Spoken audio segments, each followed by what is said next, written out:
All right, good afternoon, everyone, and welcome to the middle of the first ever Sunrise Arena. I'm Nick, or you can call me simply Nickish, and I'm here with my lovely co-caster Kai, who's joining me today.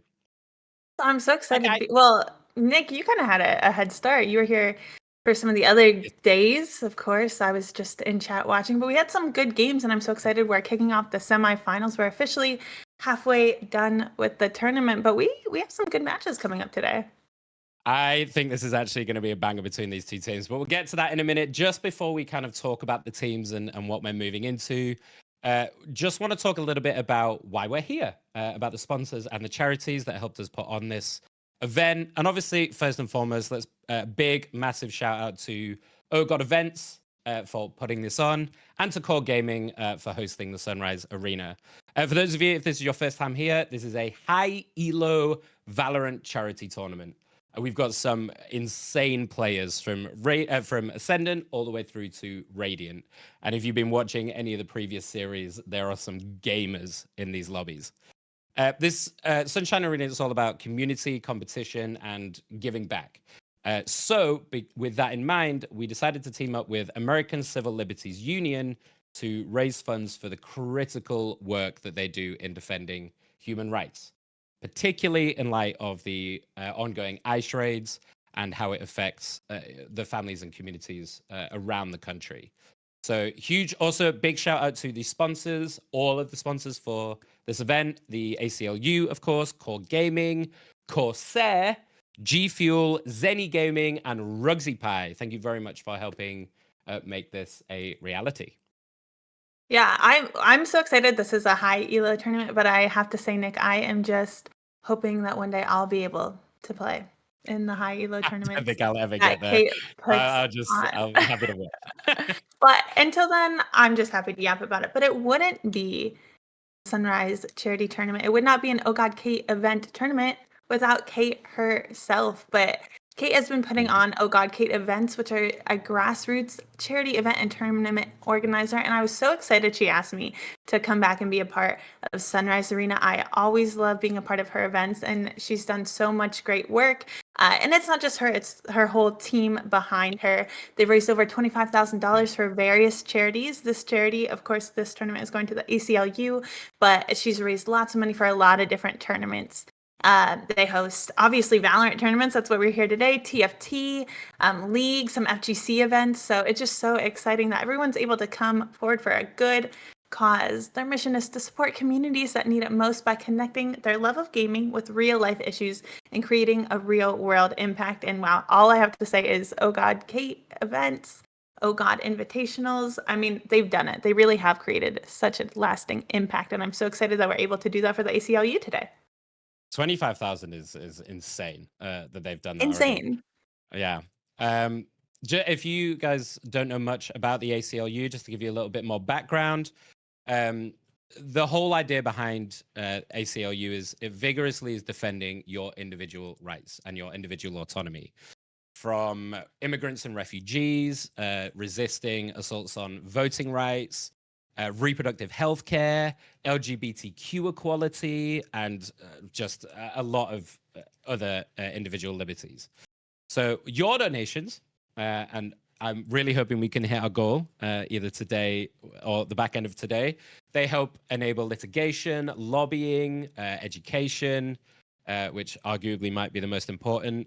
So we are super, super proud to be working with the American Civil Liberties Union and choosing them to support with this tournament, as we mentioned, especially in light of the current ICE raids. Yeah, also make sure you use the command in chat if you want to get that Tiltify link to donate. There's also a QR code floating around, so make sure you guys check that out. There's still 2 more days of the tournament. Of course, grand finals are tomorrow, but still Yes. plenty of time left to donate. But oh God, Kate, invitationals are not the only ones putting on this event. It's also sponsored by Core Gaming. You know them. They're a Vegas-based organization competing in games like Valorant, like we're doing today, but you also might know them from Rainbow Six Siege and the FGC. They host exciting events locally online, so make sure you check them out on all their socials for more exclusive content, top-tier gameplay, and of course, more community events. Yes, and we've also got some giveaways. We've got stuff to give you. We are doing a Valorant Riot Gun Buddy giveaway. I don't know. I've I've got one, and every single game I go in, someone's like, "Do you work for Riot? Can you give me your gun buddy?" So we're giving away gun buddies. So to enter, all you have to do is follow OGodK and OGod events on Twitter, like and retweet the giveaway post, and tag 2 friends. That's it. If you want bonus entries, every $25 donated to the ACLU gets you 1 extra entry, but you can enter without any donations in the beginning. Check out the pinned post on Twitter for all the details, and good luck getting those very elusive and illustrious Riot Gun Buddies. Well, of course, Nick, those aren't the only giveaways we have going on, is it? No, we have a lot, Mm-mm. actually. We have a lot of other ones. We have one t-shirts from Core. I think we have some Corsair, a mouse, a headset. Of course, rugs by Pi. Beautiful, beautiful rugs, any gift cards, G Fuel, lots of fun stuff. So again, you're going to want to make sure you follow Kate and Ohgawdevents. And you're also going to make sure you want to follow whoever you're trying to enter that giveaway for. Retweet that post for your chance. And of course, follow the instructions. They will be in chat. But remember, every $25 gives you an extra entry in these giveaways. So definitely you are donating to a good cause. You're also upping your chances a little bit. I know I'm not supposed to have favorites, but the rugs by Pi are super cute. They're so cute. They've They're got so it's like cute. a full Raina eye as like the Oh my circular gosh, rug. yeah. So A just Sage Orb go too, and I check them think out. they're giving away.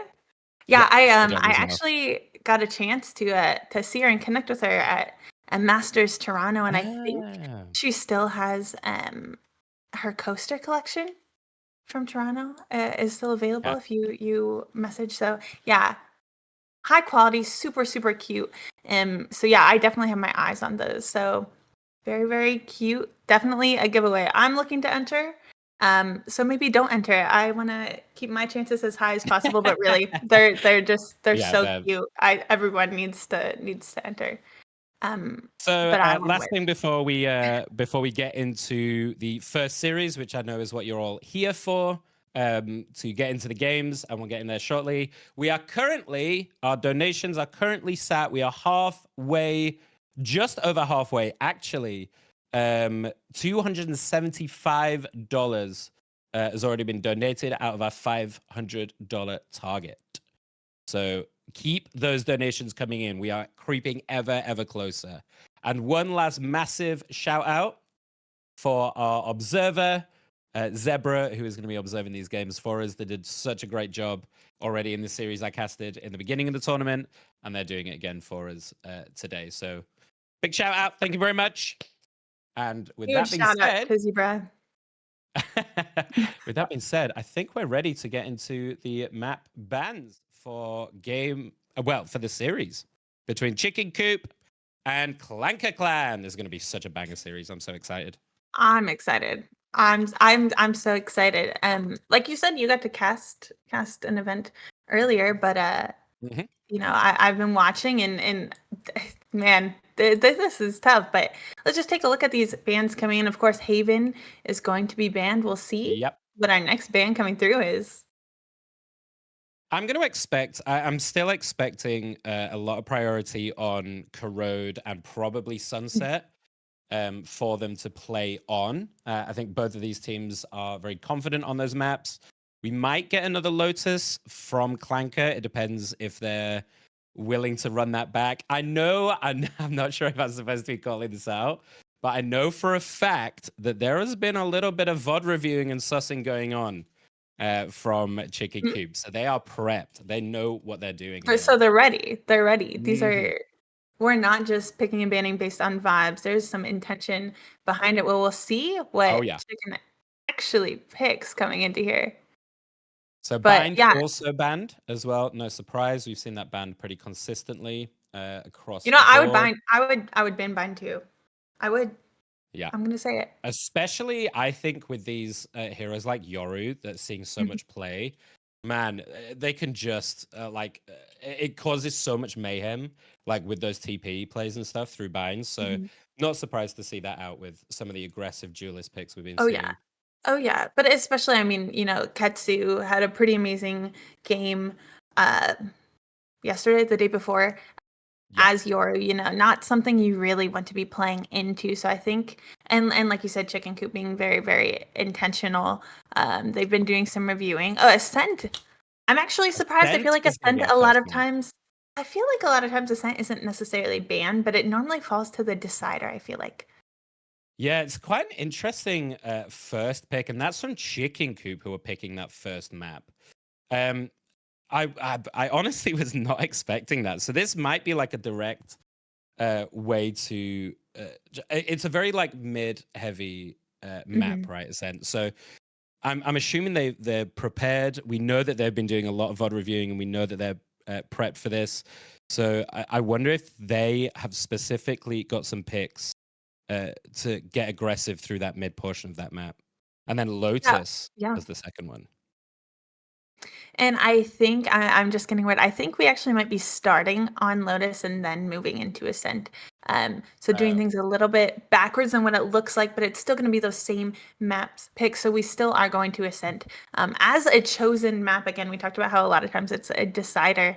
But yeah, I want to talk about you. You brought up that mid presence, and we saw that was something the past couple days how important having those good mid pushes are, having a strong like IGL to call some of those plays, and how that can really just change the momentum of a game. So I'm not surprised to see teams kind of leaning into this, especially if that's something that you're strong on and you know it. And of course, we have teams like Chicken who have been doing a little bit of VOD reviewing, like you said. So if they know how to mhm. exploit what may be a weakness coming up, definitely not surprised that that's something they want to run. But it looks like you said Corrode might be a strong pick. Nobody wanted to ban Oh it. We yeah. will be going to Corrode if it makes it to map 3. All right. So just to confirm for you all, we are doing Ascent. We are doing Lotus first, Ascent second, and then a decider on Corrode. So this is kind of a spicy pool. I'm here for this. I'm excited. Um, I love these maps. I love these maps. Yeah, Ascent is one of my personal favorites. I think all of us just sometimes you have a feel for a map and you Hmm. just do well on it naturally, and Ascent is that one for me. Um, Yeah, but we saw a bit of Lotus yesterday. yes, we did. We saw a lot of kind of B side pressure coming out, especially from both teams actually on Lotus. So a lot of this kind of mound control playing into this B side, like a little bit of early info on A, but the lurker I'm particularly looking Mhm. out for in terms of ones to watch here from the games from Chicken Coop before. Uh, this Faith Walker is a lurker monster. So you've got to be careful about pushing too aggressively Mhm. or rotating too quickly because Faith will punish you for that.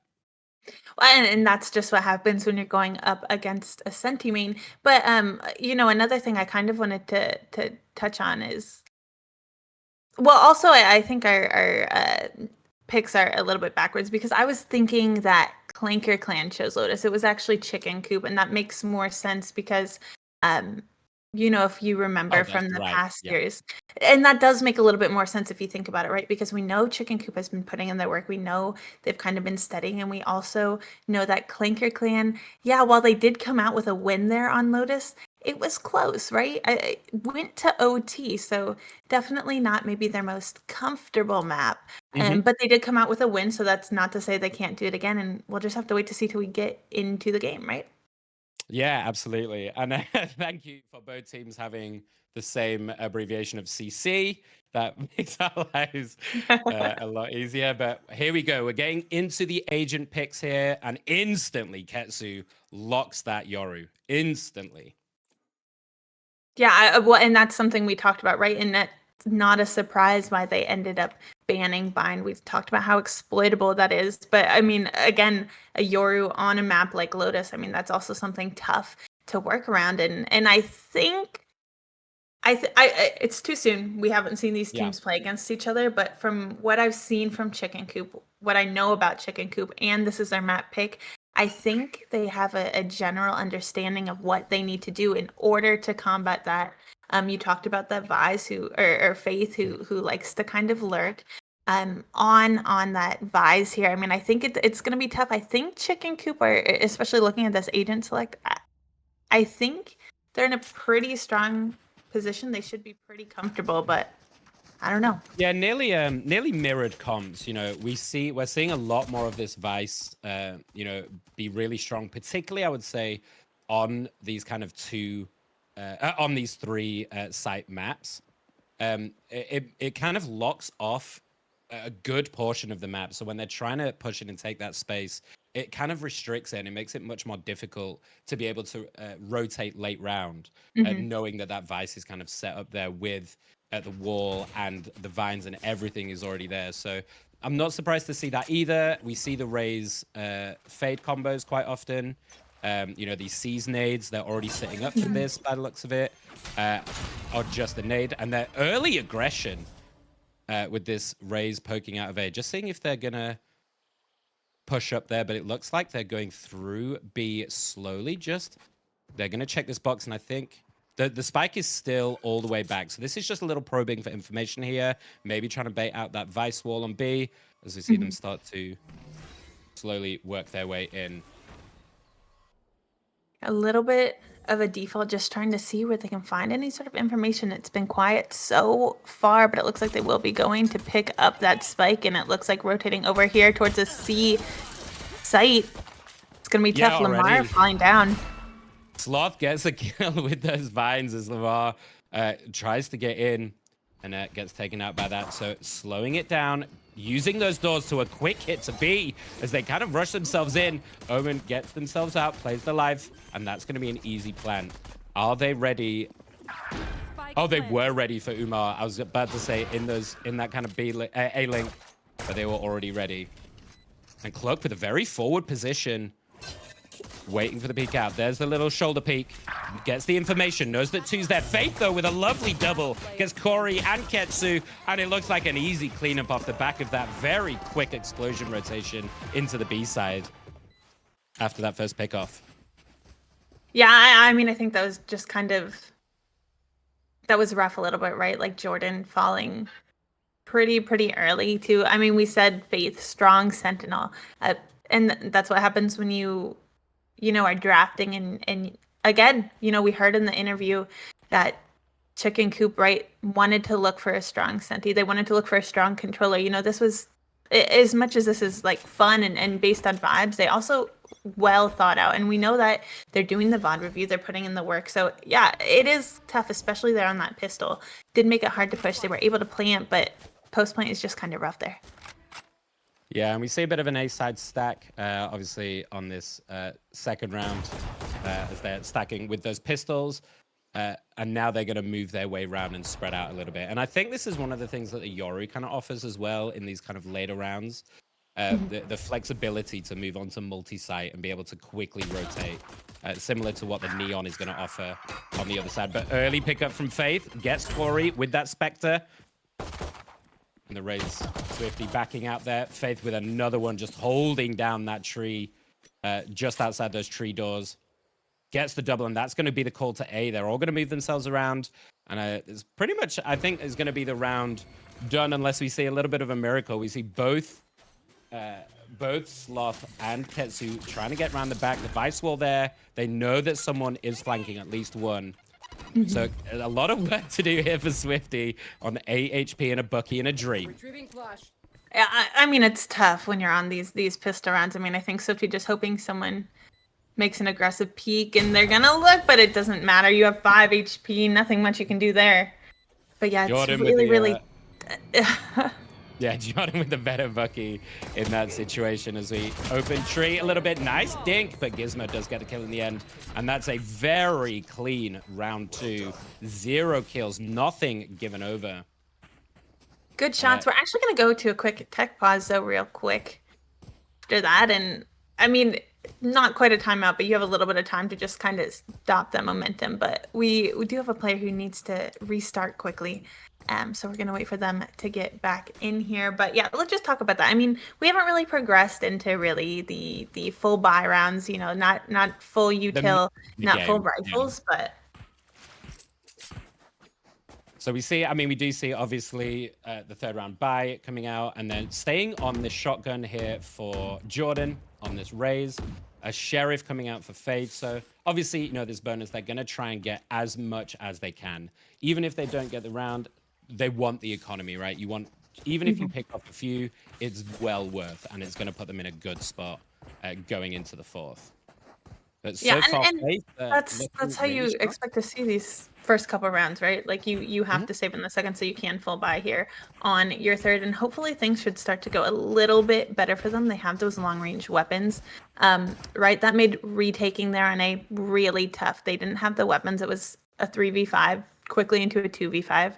So things should look a little bit closer coming in, but I mean, you said it might be a problem, Faith, but Faith has proven to be a problem for them these first two rounds.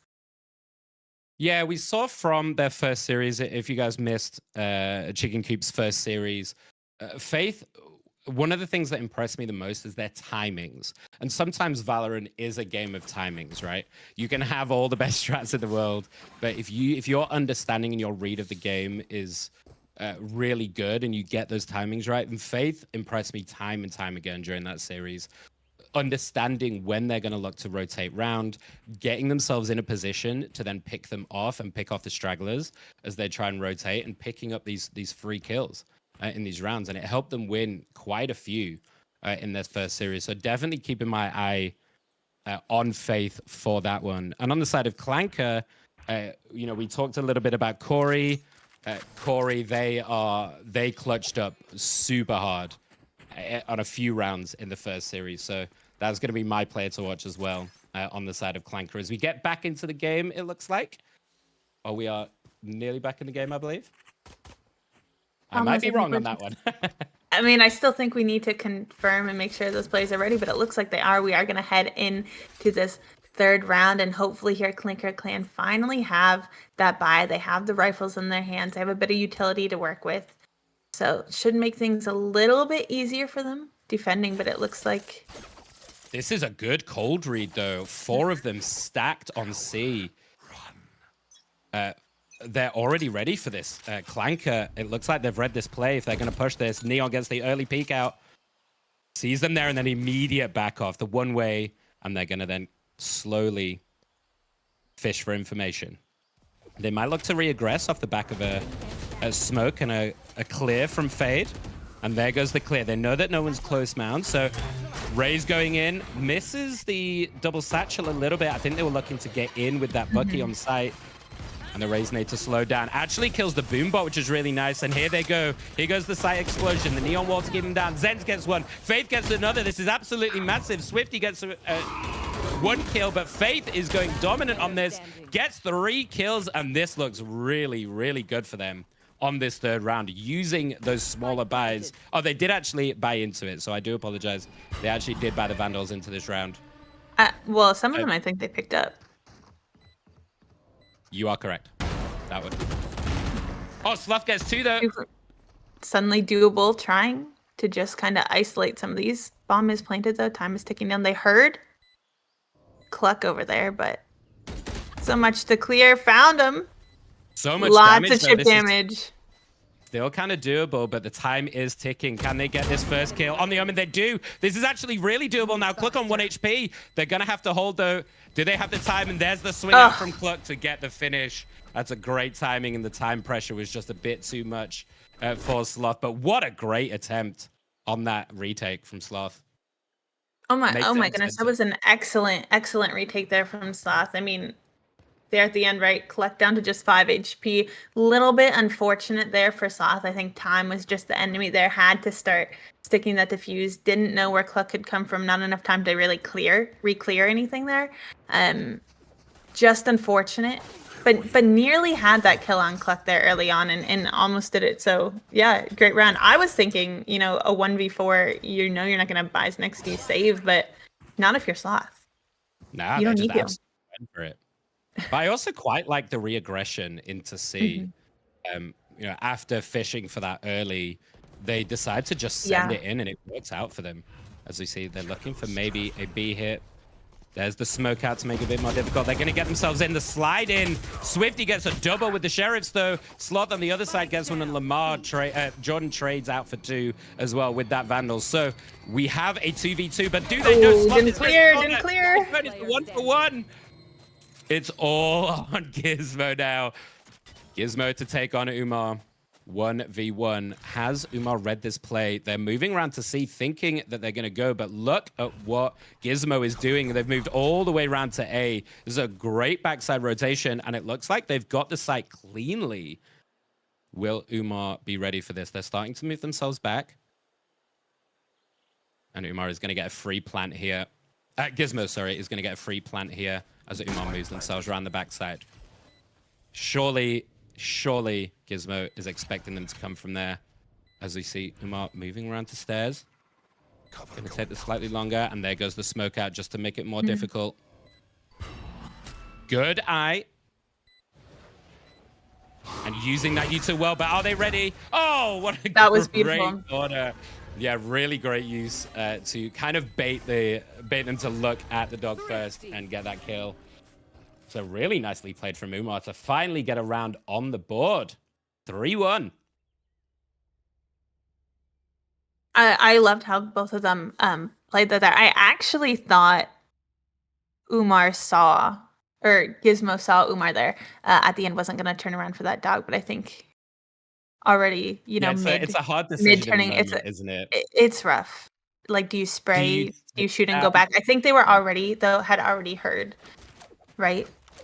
That we're already going to clear that, but no, beautiful timing there from Umar and put their first round on the board. So an early sees nade and Swift. He gets a nice pick on Faith. Kind of caught with their util out a little bit there. As Swifty moves in for that early pick to make it a 4v5 as they now pivot round to the C side. Gonna try and take on that Vice. They drop the Nightfall and they're gonna push them all the way back. Yori gets out of dodge and they are gonna give this up and play for the retake. As we see them get onto the site, Chicken Coop. Cluck getting the plant down. And they're just going straight back in. Swifty with the ult. With the right raise rocket, gets in, gets the kill. Corey and Sloth trading as well. And that's a really solid retake back in off the back of the raise rocket. And that's a clean retake from Clanker. Solid ult use there. I love the Visal. I love the raise ult. And of course, bomb goes down, just kind of icing on the cake, wasn't even planted. But no, I mean, that was a great read from them. I mean, not quite a retake, right? Wasn't planted, but played together. Pretty solid. And it seems now Clanker starting to kind of find the groove as a team here on Lotus against Chicken Coop. And if they keep playing like this, things are looking pretty good for them. Yeah, absolutely. As you see them looking to get aggressive. And there goes Zen straight in with the Stinger, trying to use that short range to their advantage as they slide in. But on the other side, Umar gets the trades, gets 2. And that's going to put it into a 4v3. They have good positioning, but they need to get themselves either out or forward as the A-Link is open. And we see Corey peeking through this. Gun advantage, 2 Sheriffs to play with on Faith and Gizmo. They're just posturing, looking for information, smoking it off. And they do have util to use. Unfortunately, the dog does see Corey, goes for the swing. Cluck gets both of them. How do you just re-peek that and get both kills? That's absolutely ridiculous. That's crazy. As they make their way into the B side off the back of that. And I think that's just a free plant. That is a very ballsy peek, and it works out.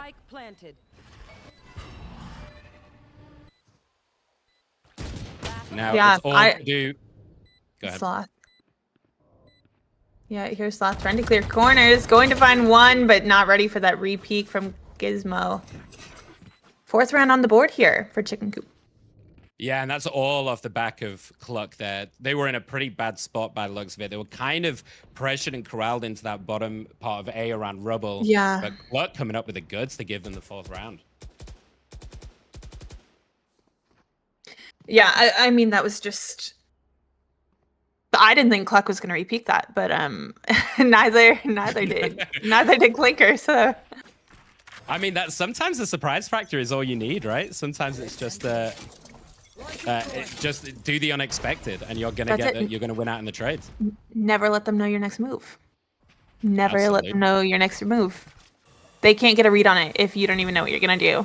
That's so true. That's how I play Valorant, and it does not work out for me. Adaptability. That's Yeah. adaptability.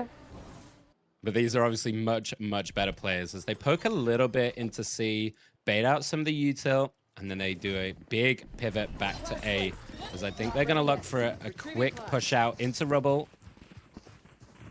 Big rotations coming back through. We see them moving around the top side. And commitment of the rocket as well through tree. Gonna satchel in on site, clear it out. There's no one there ready. They know no one's in drop either. And this is gonna be a good plant as Gizmo gets that down. And we look for the retake here. There was a really good ult there from Jordan. Yeah, didn't find anyone, but did secure them that plant there. Cleared a lot of space, and now it's going to be a retake having to come in here. Corey getting the From first Clanker pick clan. on Zenz. Using that fatal through tree. The Nightfall picks up one. Everyone is blind. That's a great paranoia. Can Jordan hold? Kind of stuck on site. Gets taken out by Corey. Faith though and Cluck coming in with the trades. And Gizmo and Faith finish it off with the double peak. Well, triple peak at one point out from tree. And they finish off that round to take them to a 5-2. Playing these post plans very, very well. Yeah, unfortunately here for Clanker clan, that other loss kind of put their economy in a rough spot. So going to need to save here again. I wouldn't be surprised, I think, if we see a timeout come out from them soon. Can hope for maybe a thrifty here, but I think at some point you have to stop the momentum that Chicken Coop have just kind of amounted here. Yeah, and I feel sometimes when you're on the attack side like this and you're just kind of moving from side to side and getting these plants down, like kind of for free, they feel like it fills them with confidence. So we see them do it again. The really fast hit into A. The Nightfall's drop. Ketsu does get a nice kill on the flank, but Zenz with the double on site to give them A site again. And it was a very quick hit. Yes, obviously they have the gun advantage, so it is to be expected. And that's probably why we saw the very quick hit through. And let's see if they can get any other kills to try and make this more expensive for Chicken Coop. As Cluck takes out Sloth. Just poking. And Ketsu getting into the game a little. Gets that kill. Sitting in drop. They do have an ult, but I don't know if you want to use it for this. 20 HP in a dream. 1v3. And you're about to get scouted out. The time's not in your favor. And there's the slide in from Zenz to finish it off. Yeah, I mean, I think that was a little bit rough. Did have the gun, didn't have the HP, and didn't really have the utility. Like you said, had that ultimate. Not really a spot, I think, that you want to invest that. But also, I mean, no more flashes to work with. I think when Clanker Clan, where they do the best is when they're able to kind of pair their utility off of each other. And we've seen that a couple, or even just, selfishly for themselves, right? And that secured them, the couple rounds they've had, that secured them a couple kills. But it's tough when you're not in the position to be able to do that. And when you're playing in a high elo tournament like this, really, really tough. Zenz falling to a nice op shot there from Swifty. And we talked about it, right? That was that teamwork. You had that Yoru flash. You were able to set yourself up. Jordan, though, going to at least close that man advantage a little bit. Looking for one more. Yeah, 4v4, both fade. The Prowler's coming out, and there's a nice swing out from Sloth. Gets one. Faith gets the trade on Ketsu. There's another Prowler, and Swifty just walks straight in with the up. No fear at all swinging that corner. They're going to have to push out of this smoke. Gizmo is going back for the spike, holding the angle, and just as Faith moves back, that's when they push out. Umar getting that kill, and Omar using the ult to... Gizmo, sorry, using that ult to get them onto C. And now it's a 1v2. Can Gizmo clutch this out? They know that Gizmo is not in the immediate sight. And there we go. Swifty covers their corners. gets the kill, and that's round 3, a much needed round for Clankers. Yeah, but good eye. I mean, that cleared so much of sight. Only a handful of spots there to really hold, but yeah, I mean, beautiful opping there we saw from Swifty, but again, I think that's kind of where they excel is when they're able to they have that team effort, right? They have util they can play off of. They can set their teammates up for success, and I think they do that well, but sometimes there's just a little bit of a disconnect from that, and that's what Chicken Coop has been able to exploit some of these rounds. And then of course you have Faith Walker, who's just like you said, I mean, has impeccable timing, great utility usage. Yeah, it's this combination between the duelist and initiator, isn't it? You know, we saw it in that last round. As we see kind of Swifty moving to that C side with the op, trying to just put the pressure, because they don't know where this op is. So you can see them kind of backing off of C because of that potential danger. And we saw in the last round that nice kind of combination, as you were talking about. And it allows Swifty to get kind of aggro with that up, as we see them taking a lot of space A. And this puts a lot of pressure on Corey. Does, but luckily for Corey, not alone Ketsu close by. Corey finds the first and can hold out a little bit longer, makes it out with their live. How is Corey alive? Just got absolutely swung on by Zen, but somehow makes it out. That is unbelievable. Ketsu pops the Yoru, getting all the information in the world as Zen's makes it back into tree. Corey with another trade out on Cluck. This is looking like really solid for Clankers to get in here. 5 versus 3. Zenz gets the trade on Ketsu. Swifty just launches it in though. Gets the rocket into tree. Gizmo Faith gets the trades out. Sloth takes them down, and it's a 2v1. Can Faith do this? There's the kill with the spam. Do they know they don't? Great flash out from the Rose though. They've got it to half. Do they know? The spam is not quite in the right space. They get it, but it's already diffused. Oh, Sloth just uses the last of that smoke to get the end of that diffuse after they'd already halved it. That could have gone either way so easily. And here comes the timeout from Cluck. It's so heartbreaking watching it from an observer's point of view because, like, I just want to be like, shoot to the right, you're so close. Yeah. Well, obviously, we have the advantage of the omniscience in that format. Yeah, I mean, I think Clanker Clan have been doing a better job. Now, it got a little bit close there at the end, but I mean, really good retake. I liked the ult use there from Swifty. Corey, and I think also kind of what ended up being Chicken Coop's kind of demise that round was that Corey somehow made it out with his life, right? No idea how Corey got out of that. I mean, it's like who would win in a fight, an Omen TP or like Neon just sprinting at you? But yeah, and then Corey being able to find another one off of that and making it a 5v3. I mean, they really needed to get that trade onto Corey, just weren't able to. But yeah, I think Clanker Clan's starting to kind of find that groove, and I think Chicken Coop's starting to feel that. I think it was a well-placed timeout, kind of stopped some of that Clanker Clan momentum because they were close rounds. Chicken Coop did lose them, but they were pretty close. I think if you're Chicken Coop going into that timeout, you're thinking, okay, let's regroup a little bit because something's off, and we should have these runs, and we're just not. And it's worth noting, neither team has an absolute full buy here, so whoever wins this is going to kind of break the economy for these last 2 rounds, I think, because both teams not on a full buy. And here we go, instantly storming their way onto the seaside. There goes the Neon Vice ult as well. They are dropping everything to take this, and they are playing their lives. Everybody gets out, so it's a reset, but Vice really low. Sloth on 6 HP. So maybe looking to peek out first, give them their sacrifice. As you see, Jordan as well hiding in this corner on 18 HP. And Zenz with a classic kill to finish off Sloth. Cluck gets Ketsu as well. So suddenly it's spun on a dime. We are now in a 5v3. Swifty using that outlaw to get a pick, and they're just going to full rotate off. Going into B and getting the plant down on B instead. Picking up guns. And I was about to say, this is all on Umar here. The Omen TP in just for info to see where they are. Corey saw that there wasn't anyone directly right there, but does get taken out as they all start to push in. They're playing very off point. As you see, Zenz went all the way around. There's nowhere they're going to be ready for Zenz here. They've cleared all of this, and there we go.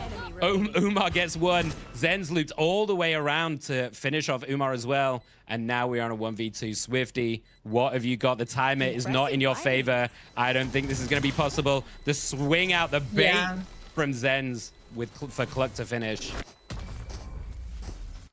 And that is a clean round. This looks like it's probably going to be an 8-4 if they play it cleanly, because they definitely have the economy advantage going into this one.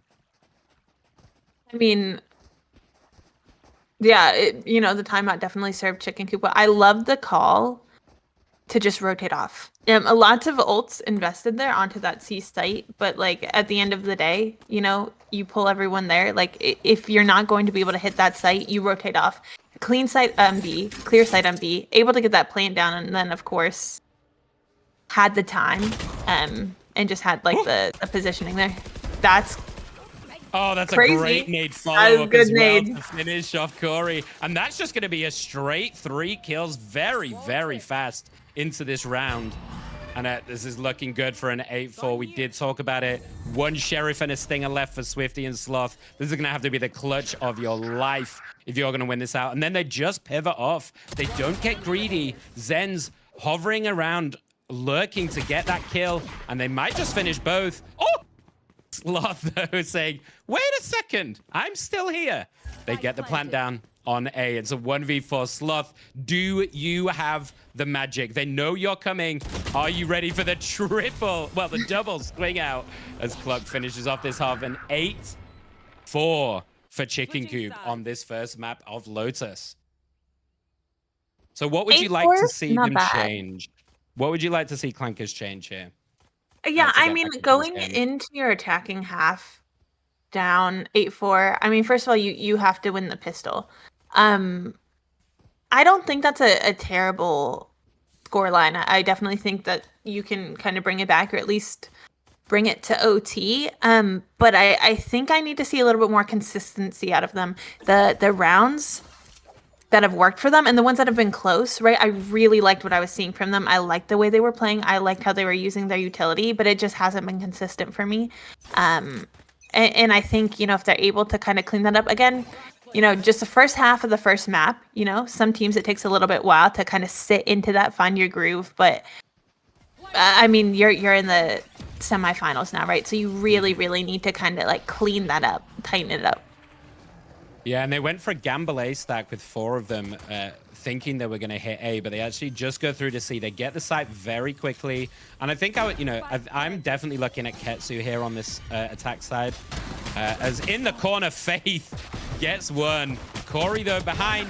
Corey gets 2. Ketsu gets another. Gizmo. It's a 1v2 now. The trades come in thick and fast. Can Gizmo clean this? Gets a ghost. They know where 1 is.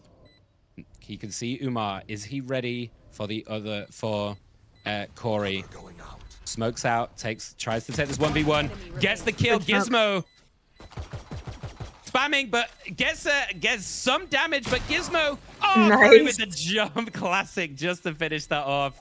And Corey clutching once again. We saw this from them all day in the first series. They do so well in these clutches, and that's what you want to see from your controller player. That was good. I mean, close, but I liked what I saw. I liked the push. I liked the positioning. Chicken Coop's a good team. They're going to be able to find those trades. But if they can keep playing like that, right? That was a pistol. Pistols are fast. Lots of people being shot at different times. But if they can play like that and they have pushes like that, especially when they have gun advantages and more utility, things could look up for them. I think they definitely have a chance to bring this to OT. Swifty with a spam, using that Guardian penetration to get through, gets the kill, and that might give them the gift. They go through into tree, and it looks like they might be able to get on site off the back of it. Swifty with another one. They are taking this round on their back. 2 for O. It's a 5v3. They're on site. There goes the plant. Corey putting it down. And we see Sloth on a long rotate, but just going to join the team, going through rubble. And Swifty with a third. Do you give Swifty the ace here? Let them use this Guardian. And obviously, you know, it is a big gun advantage here, so to be expected, but be nice to see them get any trade kills. Corey, get Zens as well. Can Faith get any damage with this Sheriff? Any exit frags? As Umar was so ready. And that is a very clean second round. Flawless. Sloth also able to upgrade that Ghost to a Sheriff. You love to see it. No, I mean, that was beautiful, beautiful, very clear too, and clean. And that, to be fair, to give Chicken Coop their credit, I mean, they were able to do that last half as well. So no shade to that, but I think Clanker Clan, if they can win this round here, and even just upgrade some of those guns, their economy is going to be in a good place. Yeah, this would be a big bonus to win for sure. Yeah. We'll put them in a really good spot. This is what I want to see a bit from Ketsu. Using this Yoru to get information, get aggressive, and use that to be able to pull the defenders around the map. And a slow gathering of space and information so far, as they just spread themselves out a little more towards B, as they slowly work their way in, using that Fade Prowler just to check that there's no one sneakily hiding around that box. And Cluck with a nice pickoff on Corey. So that's gonna slow things down, I think, unless they're looking to explode out onto this B side. Well, it really gets tough, right, when you don't have your controller there anymore to kind of cut off some of those lines. And the Vice Ward is there ready as well. Yeah, I think that makes it a little bit tougher. But not, you know, undoable. It looks like they're trying to kind of just bait some rotates here over to this A site, probably re-hit through door. There you can see Umar just kind of waiting outside B, waiting for a timing, and it looks like he's about to get sent on though, and there there's you the go. kill from Ketsu. Gets unfortunately caught a bit off guard. Ketsu gets a second. Cluck though with 3 kills in the round.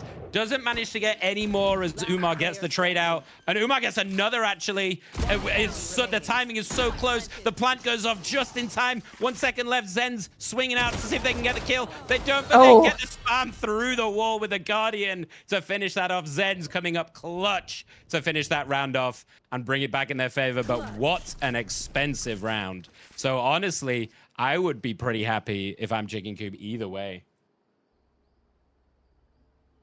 I'm happy if I'm Chicken Coop for sure. You got a round. That's what you need to do. When on the board, again, expensive, but you still got the round. If I'm Clanker Clan though, yeah, didn't win our bonus, but man, did they make it expensive? Did they make it close? Absolutely. Yeah, I loved the kind of play and the timing there, right, to facilitate that B hit. And you know, didn't quite have the weapons. It was a fast rotate there from Chicken Coop back to B. I loved how they played that.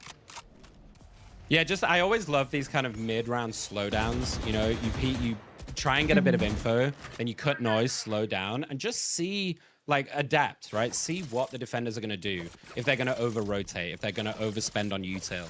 And then you can make an exec off the back of that, you know?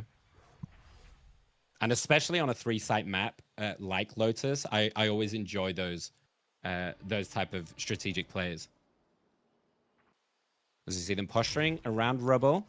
Are they ready for Zen's hidden behind this box, though? And oh, they are. The C's, they were very ready. The wall goes up. Gets the kill, though. And Swifty just goes straight past them. Turns around and gets the kill somehow. But they weren't ready originally.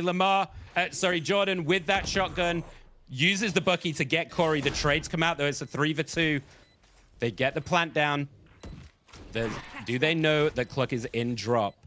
They probably do now off the back of the util. Needs to peek out and get a kill here.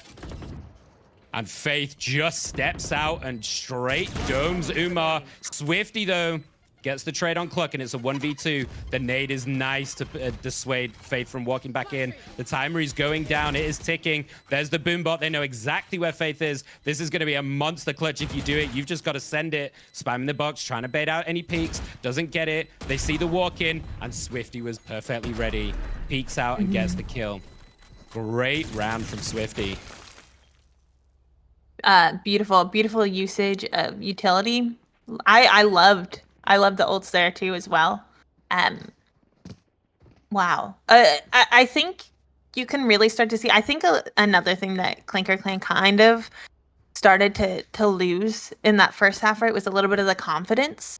And you could see it in how they were playing rounds and how like individual members were holding and peeking and playing and pushing.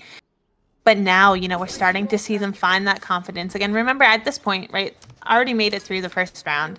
In the semifinals, these are all high elo players. They're all good players. But you have to have that confidence, right? Everyone has good games. Everyone has bad games. But Valorant is such a mental game. Going to be a free site here on C. Plant's going to go down and Rotate's starting to come over. But it's tough. They don't have really the utility or really the weaponry to... gamble stack on A, you know, using those sheriffs. I think you have to do that though. I think you have to gamble Absolutely stack. You do.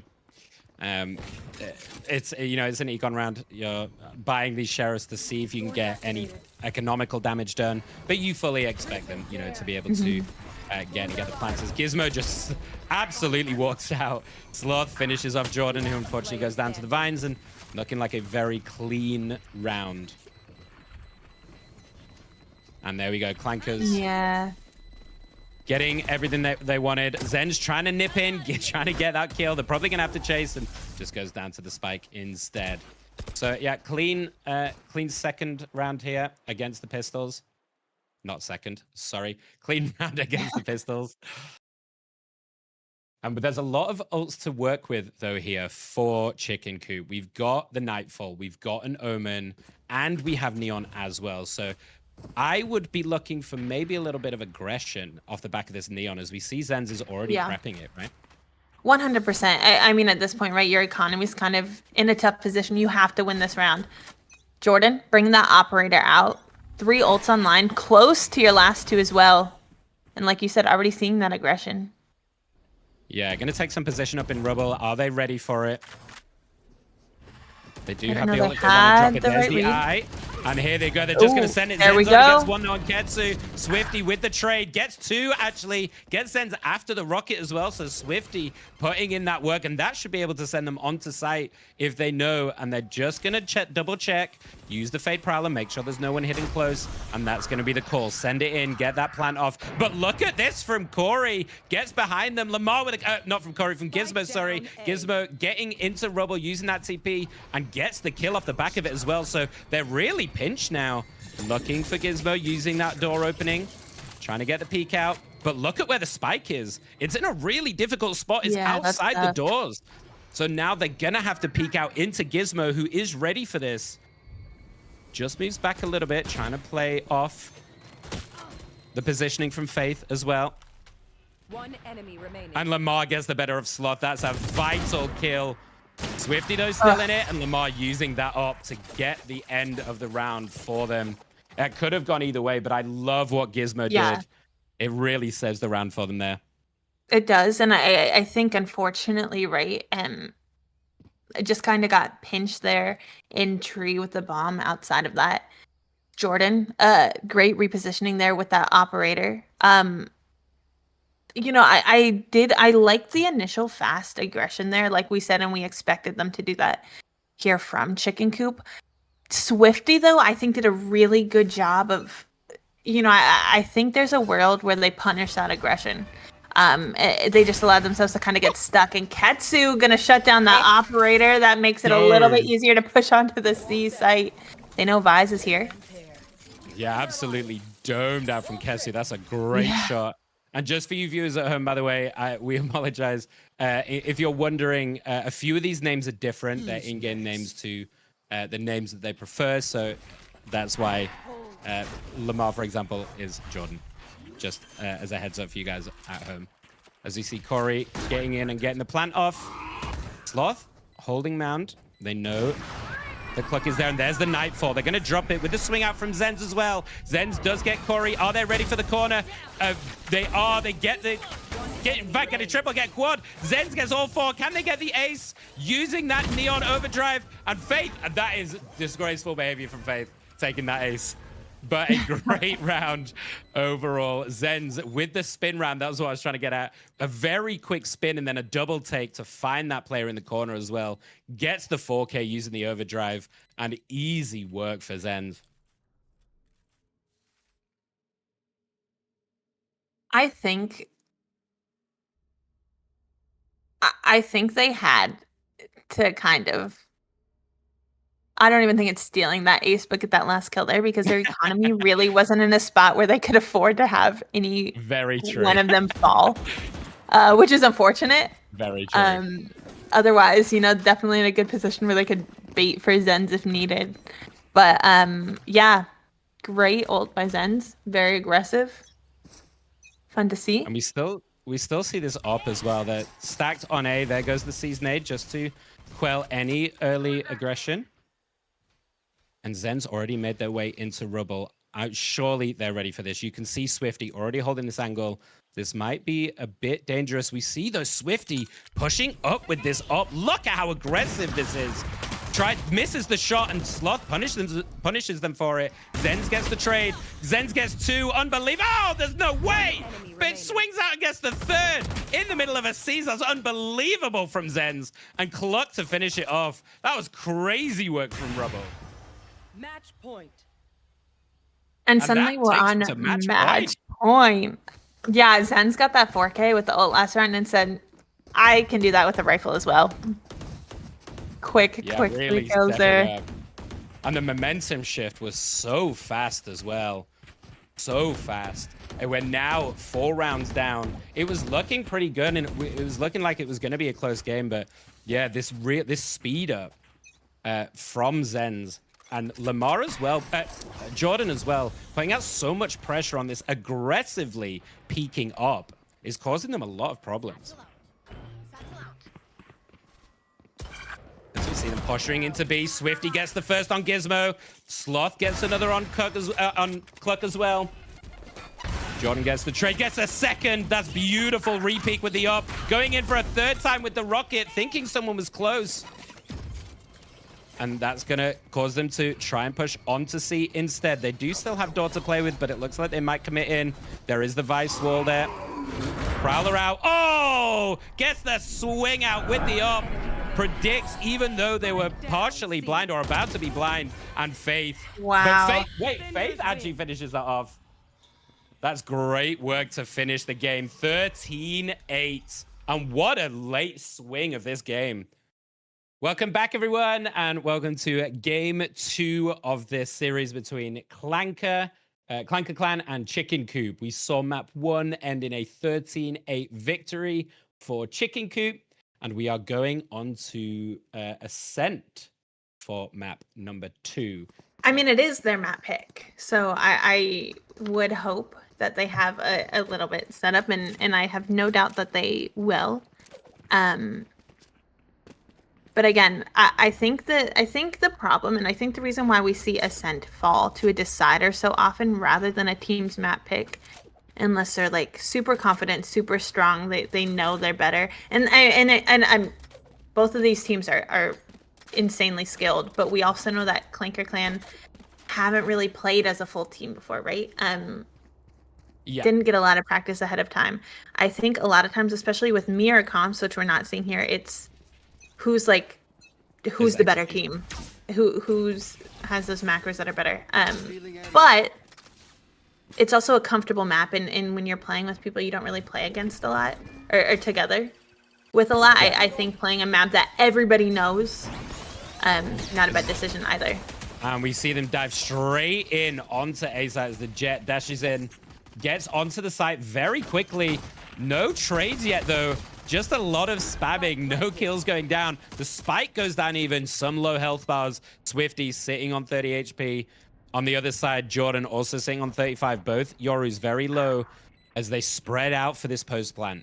Mochi getting that first kill on Cluck. They're kind of stuck in garden a little bit here. The spam through the smoke, though, gets one. Sloth goes down. Ketsu trades out, and the kills just go, like, escalate really quickly, resulting in a quick pistol take. And that was a great few kills. Earlier on, you asked me what I expected to see, and I told you I expected to just see the beginning of the game fast pistol, but like, I just want you to know when I said that, I was not expecting it to be that fast. And yeah, that was a very quick exec on, right? The jet just dashes in.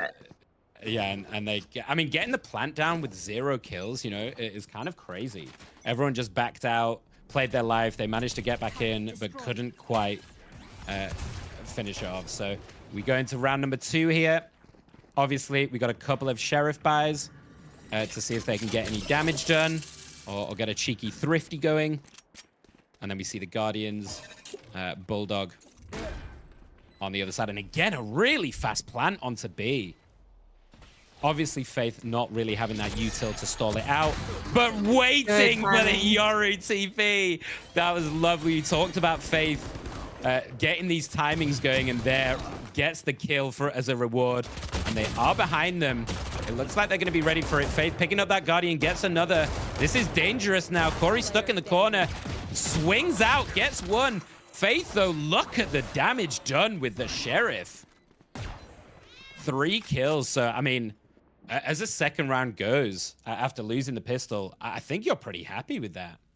Just the economical damage. I mean, my sheriffs definitely don't do that. So, good thing I'm not in that position. But yeah, you know, obviously you're a Clanker here. You're feeling good. You won a second round, but that was quite expensive, and that was pretty close, especially Chicken Coop, you know, on a save there. Now they have weapons. We see 2 outlaws coming out. So we talked about that mid control. Already hearing shots come out.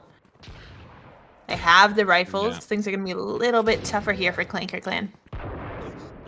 Yeah, and there we see Ketsu gets the pick off on Jordan using that Guardian. And that's going to cause the rotation through to B. The smoke just to try and stall it out. There's the swarm grenade as well, and that's going to cause them to back off. Looks like they're going to poke back through mid where Gizmo is waiting. He hears. He knows that they're there.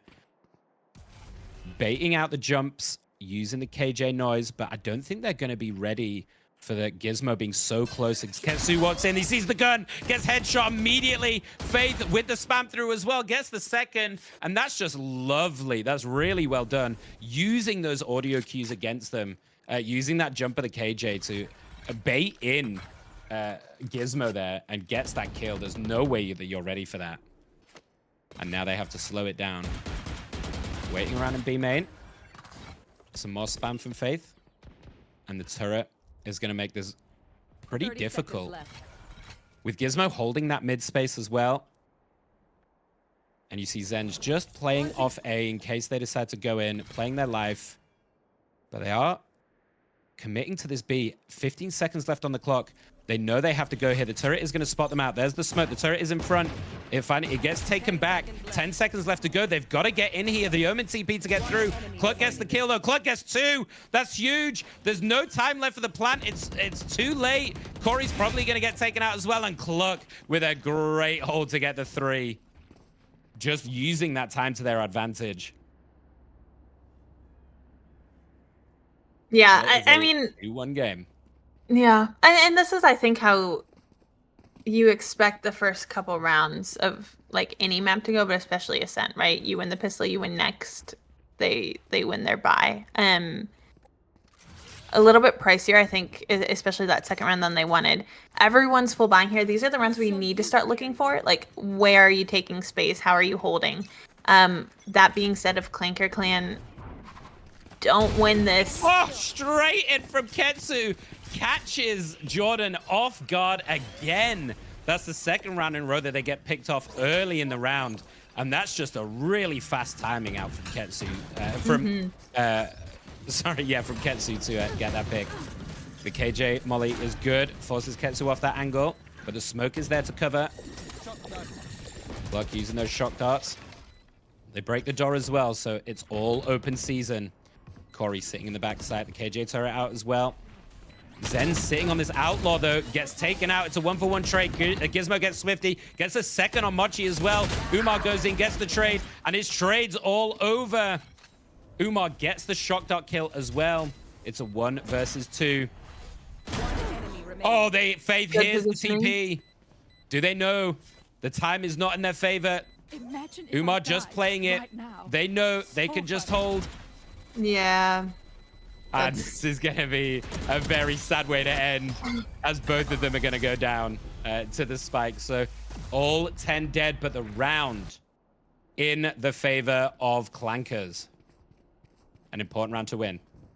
I mean, that was, they needed to win that in order to preserve their economy there, really. And they did. Still a little bit rough, you know, can't quite afford full shield. We see Swifty on that Guardian. Make that a Sheriff, Stinger. Still deciding, but not a rifle. Yeah, and definitely a poor buy coming in here as well from Brain. Sorry, Chicken Coop. As they're gonna fast exec, looks like they're gonna go in. The server dart is great though. It sees all of them. The Visol as well. Cluck gets the kill on Swifty. Nice. Gizmo peeks out with the classic, gets Corey. Ketsu with the trade onto Fade. So that's a big part gone with the KJ. They take over Boathouse, and that's gonna be an easy plan. 3 versus 4 for this post plan. Portal closed. They are kind of split right now. They're kind of also stuck on site. Lamar just flashes in, uses that stinger at close range to get the kill on Ketsu. But Umar and Sloth holding down this backside, getting the kills, and Mochi goes crazy with the 3K from behind the box, just swinging out left and right, picks them off 1 by 1, and that's going to be the round. But I think anytime you're saving, any damage you can do is good damage. Because in theory, right, you're saving so you can full buy next, so you can hopefully convert that next round. And obviously, everyone always wants to win on a save. You want to win every round. That's the point of the game.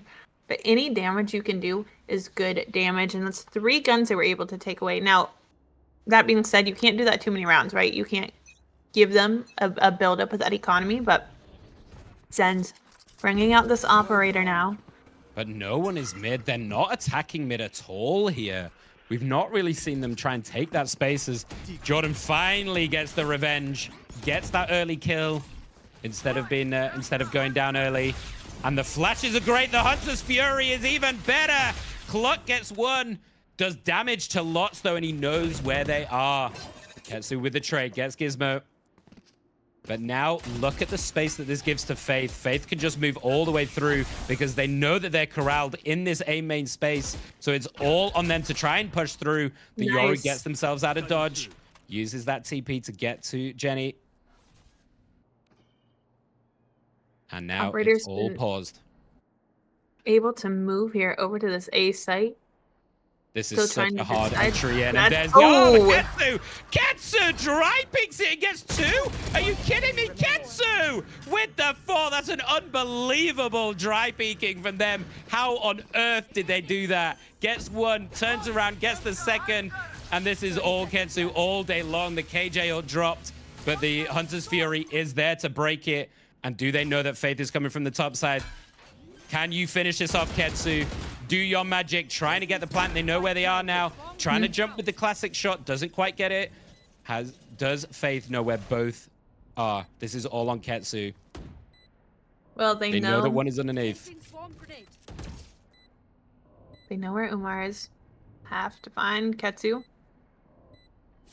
Oh, this is all timing. They hear that jump. Ketsu gets the ace. I think that might be the first ace that I've seen. I might be wrong on that, and if I am, I apologize, but fantastic round. That is, I can confirm, the first ace of the tournament coming out from Ketsu. What an unbelievable round from them. I mean, just beautiful shots from Ketsu. And it looked like an impossible situation, right? You're in that 2v3 or 2v5, you're kind of stuck there. But Ketsu, easy shots. That operator down, huge. Finds the next 2, and then, of course... holding that angle with an op and just dry peeking into it and getting the trade is insanity. But great work as Corey. Oh, they do get the trade out. Jordan goes for it, knows that Corey was in there, gets the kill, but is instantly traded by that shotgun. But oh, Gizmo sneaks behind them, gets the kill on Ketsu, takes out that dangerous Jet player as they move up catwalk. And Zenz as well. These sheriffs are putting in so much work. This is a crazy round, actually. Swifty comes out of there, or gets the kill with the judge, takes out Zenz, but this is a great lot of damage out here from Chicken Coop. Just using those sheriffs to get these picks, and this is a lot of economical damage, regardless of whether they get the win. They've got a lot of util to work with as well. Cluck with a drone. Good bait out using the Yoru TP, and Swifty steps in, gets the kill on Gizmo. It's a 1v2, and there we go. Umar peeks out, finishes off Faith, but 3 kills is not bad at all. Now, though, you have to start looking at getting some rounds on the board, right? Yeah, I mean, that's tough. I think Ketsu after that ace too. I mean, that's just like an easy momentum boost into the next one. But I mean, you can tell, right? They're feeling it. Momentum's good. So vibes are good, and it's just tough. What would you like to see here from Chicken Coop to try and, I mean, kind of convert these rounds? I mean, it's tough, right? Because we're already looking at the mini map, and they're not going into where your Soul Senti's set up. Zenz, though, with the operator, that's a good start. Now they know where they're headed towards. Swifty, though, going to at least trade out Jordan there. 4v4, but they know where they're headed. Good use of utility. See the up. They use that up. They see that Zenz has moved back in a boathouse, so they just ditch. They say, we're not going to try and go into this up, right? And now we see the kind of noise cut. They're going to try and move through mid. Because, you know, you don't really want to play into this up, right? We did talk about the flashes. They do have quite a bit of util to use. They got paranoia. But it is a risk. So it looks like they are stepping back. They're going to do the double back. As you see, Zenz has moved to this back position. They see him, though. They see one. They know it's going to be B now. The TP to get them into sight. This is going to be an easy take. But Gizmo gets the kill on Swifty. This puts it into a 4v3 for the retake. There's the smoke. Cuts off Mochi. Zenz gets a pick with that. Goes for the knives, but instantly gets picked off. That's a huge kill from Mochi. But the trades come out, and really nice trading. They had the numbers advantage, and they use it to their advantage to get the round, and that's what we wanted to see from Clanker get into this game. From Chicken Coop, sorry, to get into this game.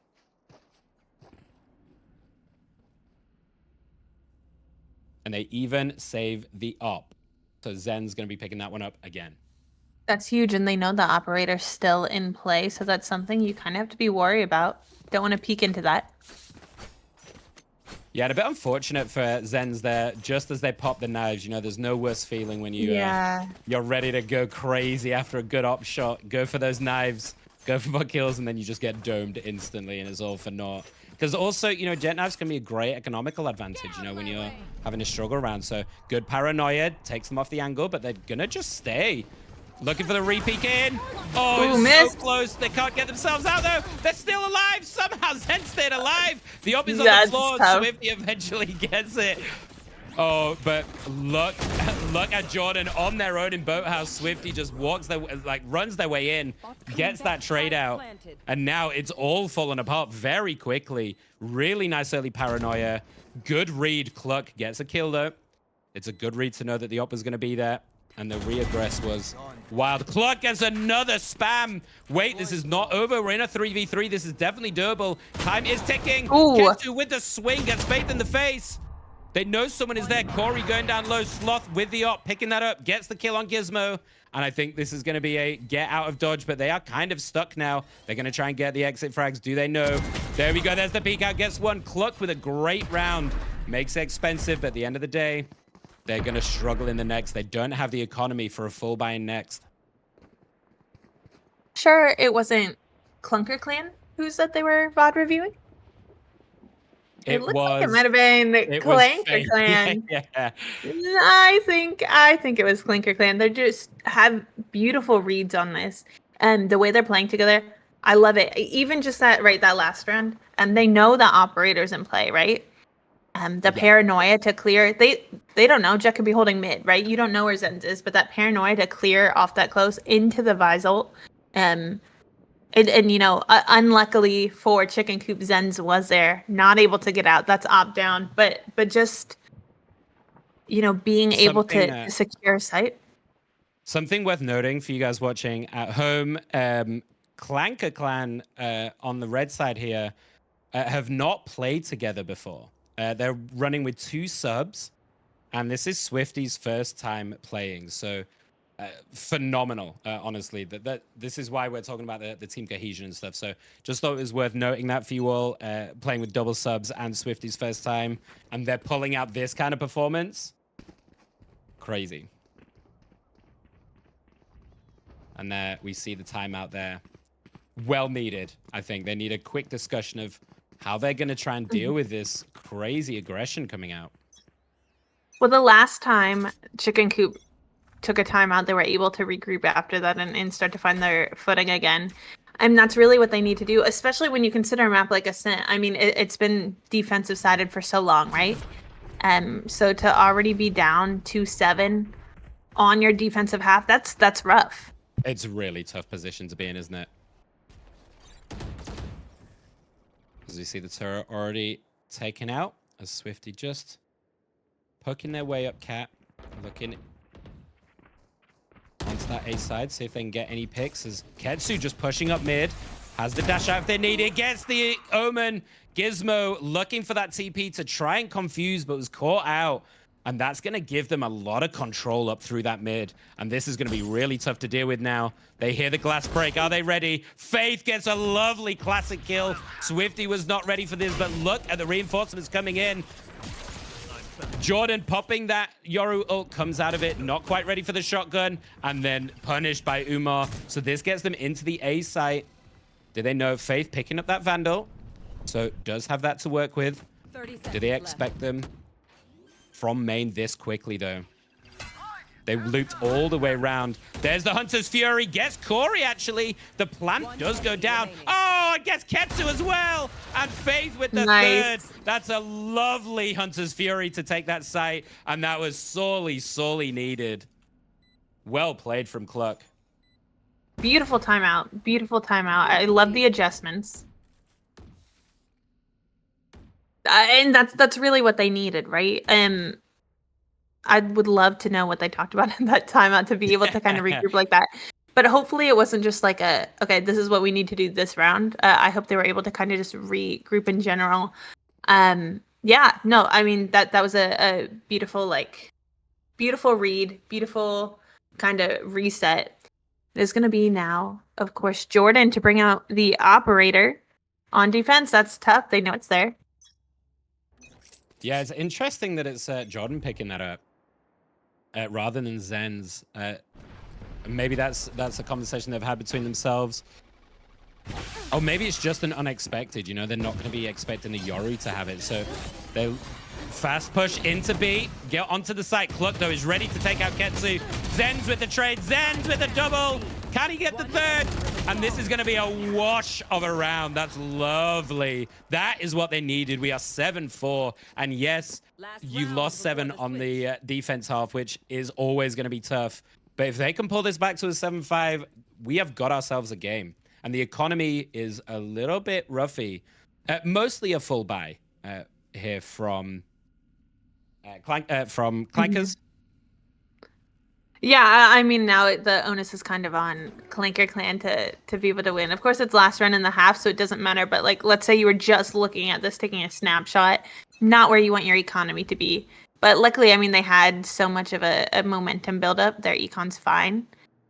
But, yeah, flawless round there from Chicken Coop and good positioning from Jordan.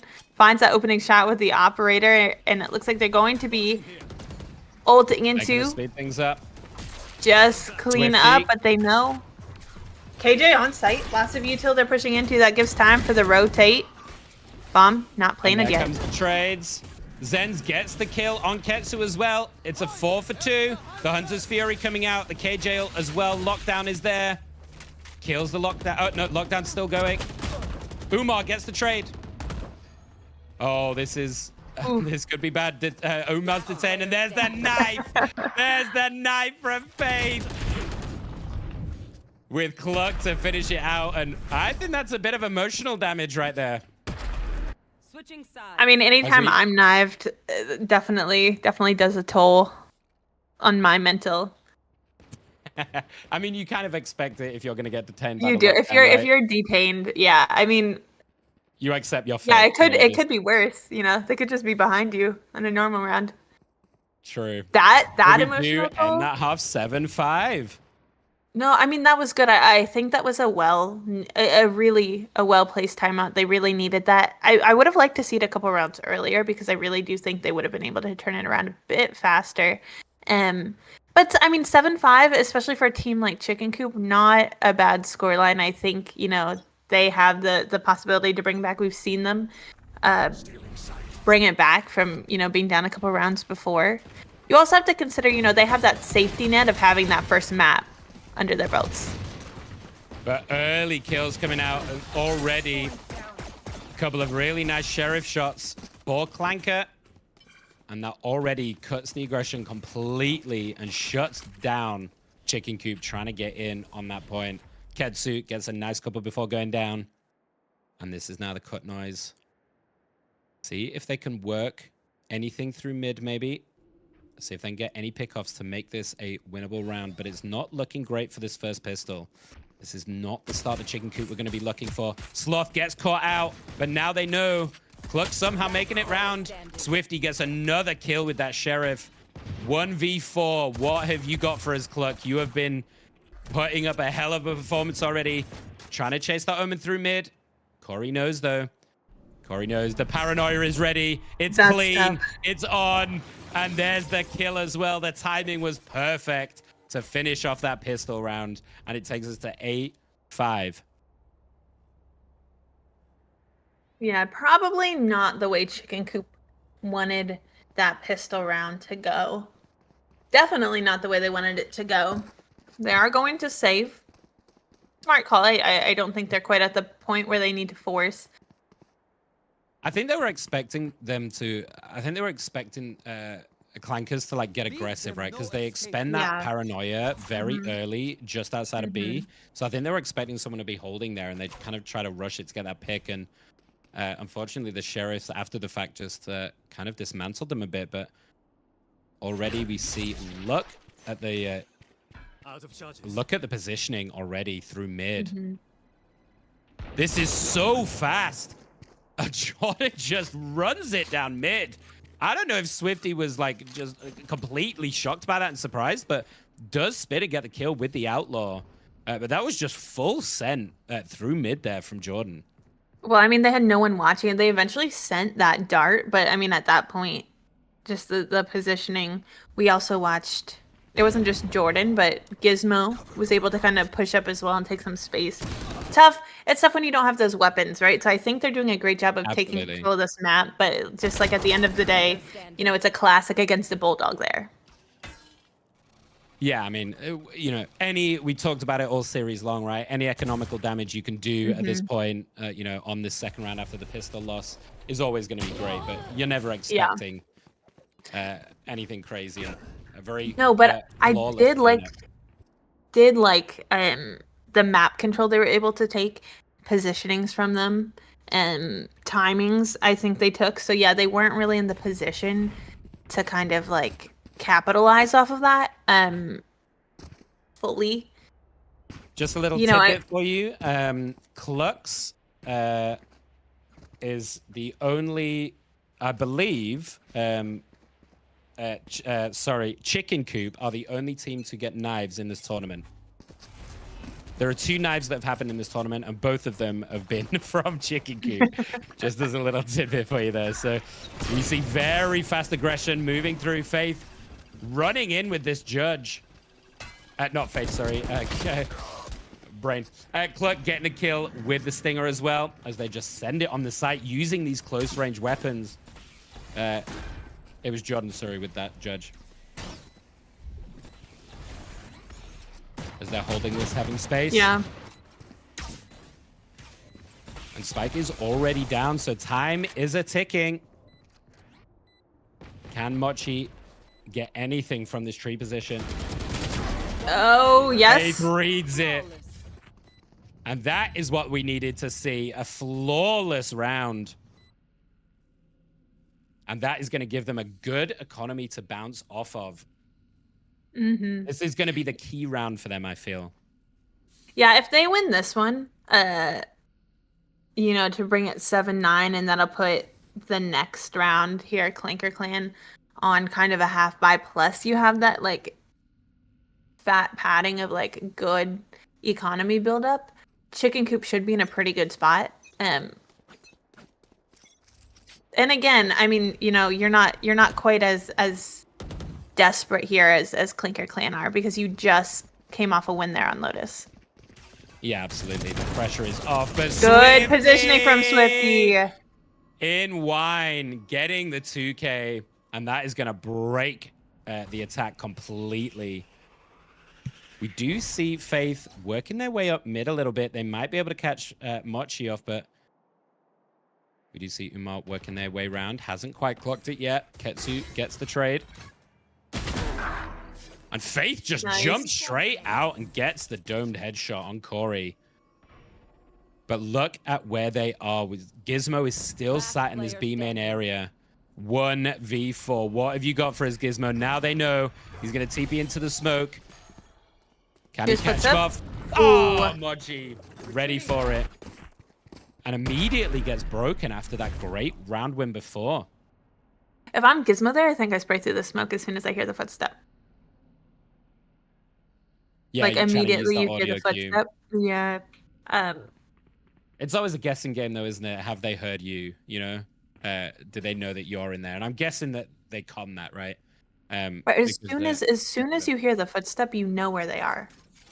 And I think you immediately spray, because otherwise, yeah, they both had an idea of where the other was, but you still like having to push out, right? It's just who can flick faster at that point. Yeah, absolutely. We see them leaning towards this B side again. Just looking for any early info. Now they know. Dash their way in off the back of the Yoru clone. TPing into Ali, and there goes Jordan. Gets into Boathouse as well off the back of it. Ketsu goes down. Do they know Sloth is there and ready? Mochi with the trade. Faith walking up as well. Yoru's Swifty gets the kill with the shorty and gets out. That's unreal TP out. I have no idea how they managed that. But it looks like the Spike is going to go down the 1-for-1 trade, but Cluck gets 2. Can they get the third on Corey? The spray's a little bit wild. It's a 1v1. Corey is so low, though.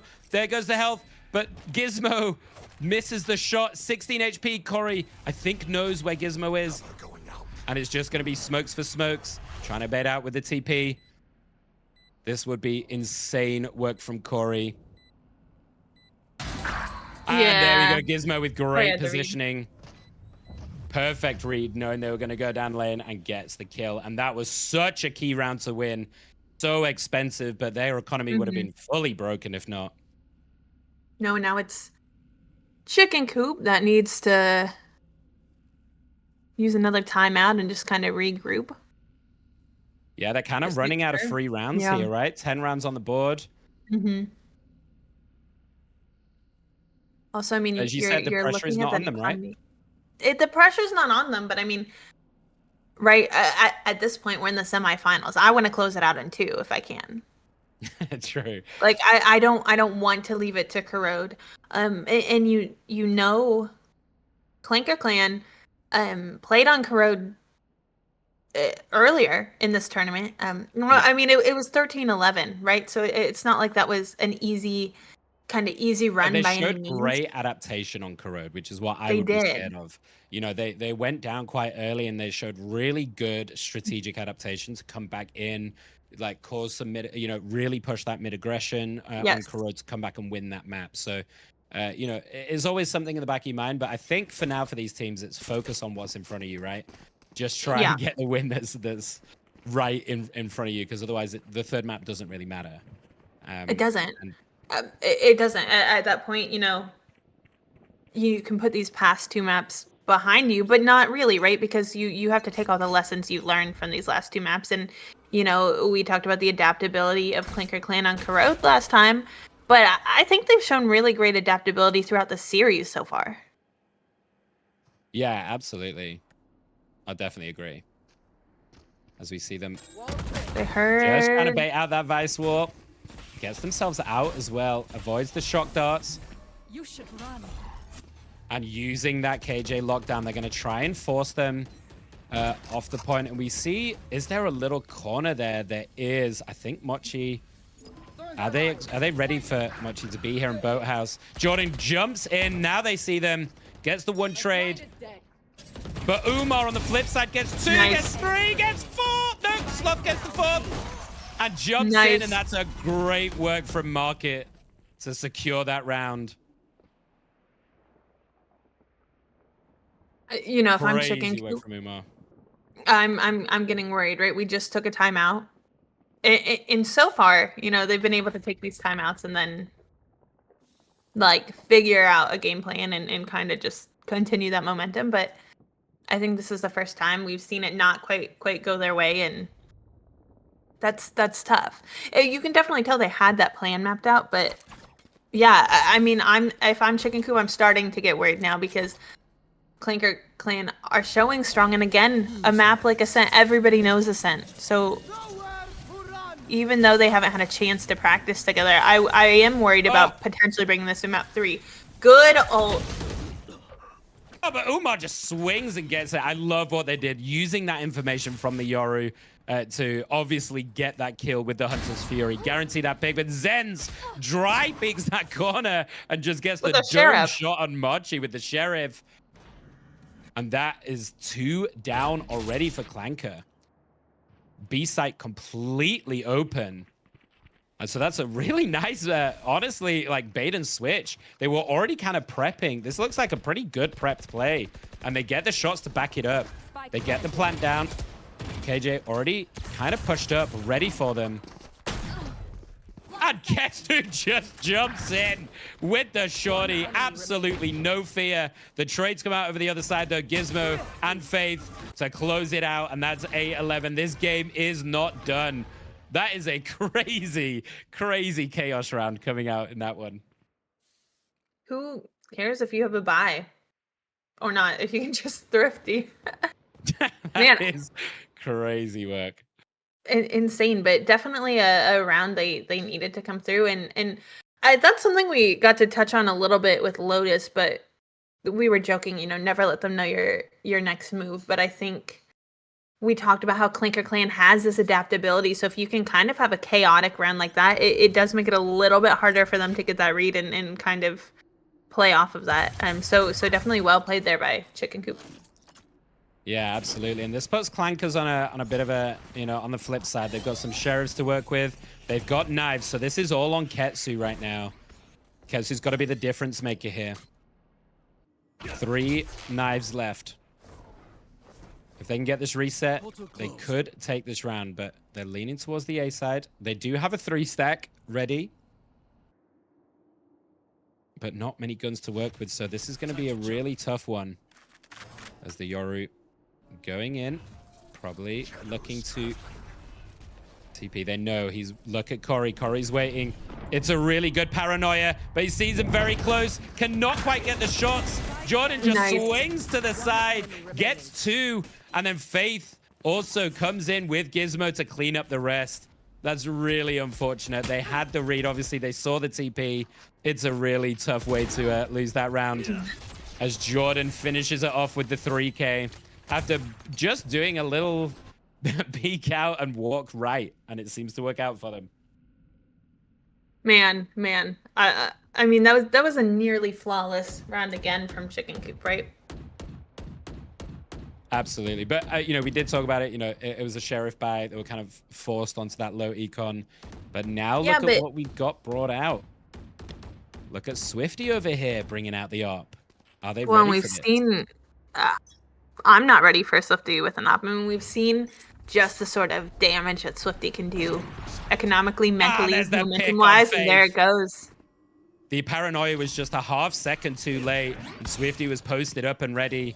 But that does leave one on the site because he TP'd out. He's kind of back in spawn. So if they exec on this now, it's just Mochi kind of hidden on this corner. They're not going to commit, though. Look at where the spike is. So they're probably just looking for a little bit of info. Swifty is ready for this peek out. Let's look at the space that they're getting, though, in A. Off the back of this one way. So they know that there's no one there presently. Zenz gets Swifty, misses the shot, and this gives them so much mid control. The Vice Wall goes up. They don't know if they're on the other side of it yet or not, and they're going to just rotate straight through Cat onto Tree. And this is going to be tough. Needs to get the shots. Ketsu gets one. That's a big one. And there goes Umar getting their opposite number with the Hunter's Fury. But do they know behind them? They don't. Jordan with the sneaky play on the Yoru gets the kill. There's no way you expect that. It's a 2v1. So it looks like they're going to try and connect up together here. 30 seconds left. Ketsu and Mochi. Do they know the spike is still... If they don't, they They do hear him now. now. I got the spike. So they're just playing together. Take this 2v1. They're going to hear the plant now. 10 seconds left. And a very fast move in from Mochi. Does Jordan read this? And they're going to commit the Visal as well. They really want this round. They do not want to let this go. The Sheriff is pulled out. Can you do this? It's close. Jordan getting some damage down. Cannot get the shots, and Mochi cleans it up. Big investment to take that round, but they do, and that takes them to match point.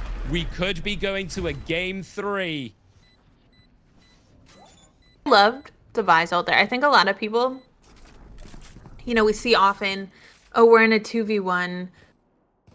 We know the timing. We know where they could be, right? Didn't hear a TP. We can just swing off of each other. Ults can win you rounds. That's why you build them up. And I think it's like a use it or lose it situation. But beautiful, beautiful use of that. I mean, right, you're one away from match point. You don't want to leave it up to any chance. Yeah. So no, definitly, especially you know, line, right? Especially when you know you're against Jordan. You know who we know can hit shots. So at least put a Sheriff in their hand to make it a little bit harder for them to hit. And they're just going to drone Hashtag out. life on the line. Hashtag life on the line. 12-9. As they're just exploring through mid, taking that space. There's the server dart out, looking for info as they make their way, poking into train up through mid. That shear's triggered off. And once that's gone down, they might look to push through as they kind of slowly pivoting back towards B. And I quite like the slowdown round. You know, they've done so many fast hits. So the slowdown makes them keep guessing. No over rotations yet. They're willing to wait. As here it comes. Clearing out the close, using that shock dart. Vicevine's already down, and Jordan once again just making a nuisance of themselves on this Yoru. Faith getting the kill on Sloth. Nice. This looks like it's going to be a really tough one. It's all on Swifty and Umar. Swifty does have this up, but is this the gun you want in this situation? Probably not. But when you're in a 2v4, if you can get one pick now, and then you also still have a teammate, right, to push off of you, I think you're hoping to find one, but that's tough.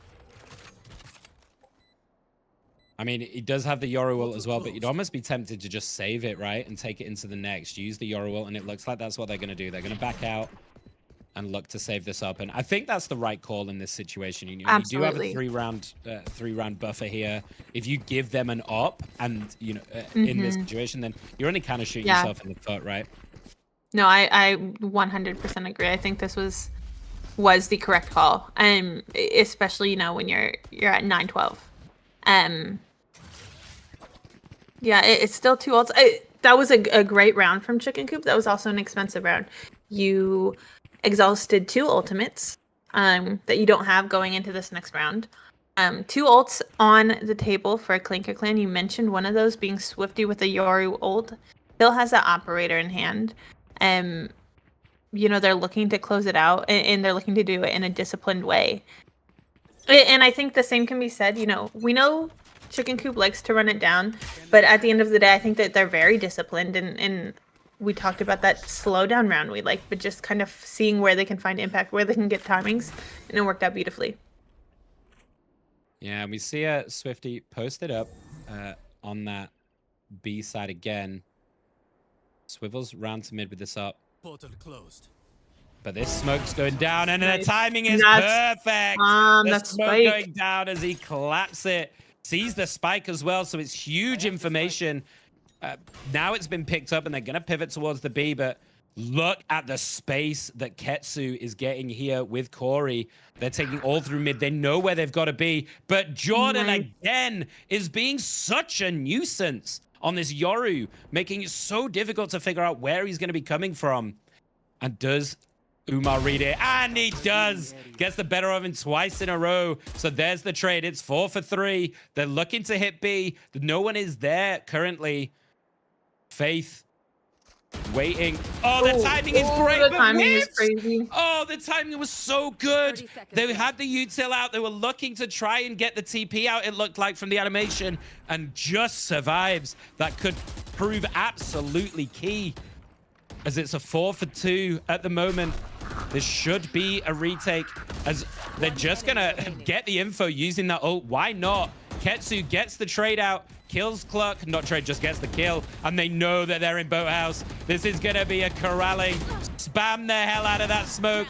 Walk in. Nice. Zenz gets one, though. And then Sloth cleans it up. And that's game number 2. We are going to a game number 3. What an unbelievable map. Really nice try on the comeback in that half, honestly. But that's why they saved the op. That first kill was so key from Swifty. The timing was perfect, and it helps them secure map number 2.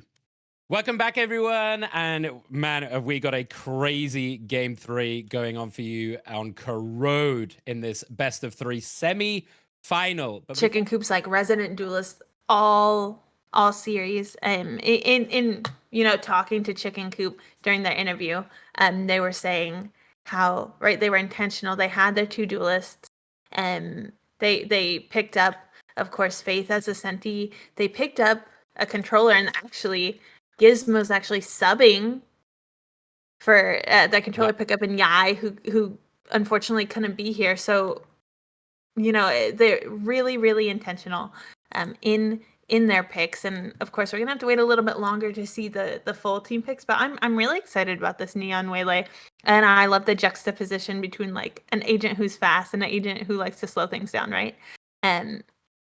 But yeah, especially I feel on like they're just Corrode, gonna like run it, right? Like there's so many. What you run I it down. think Waylay gives you from both sides of the coin is it's kind of this. It's the same principle as Chamber. We talked about Chamber on this map before.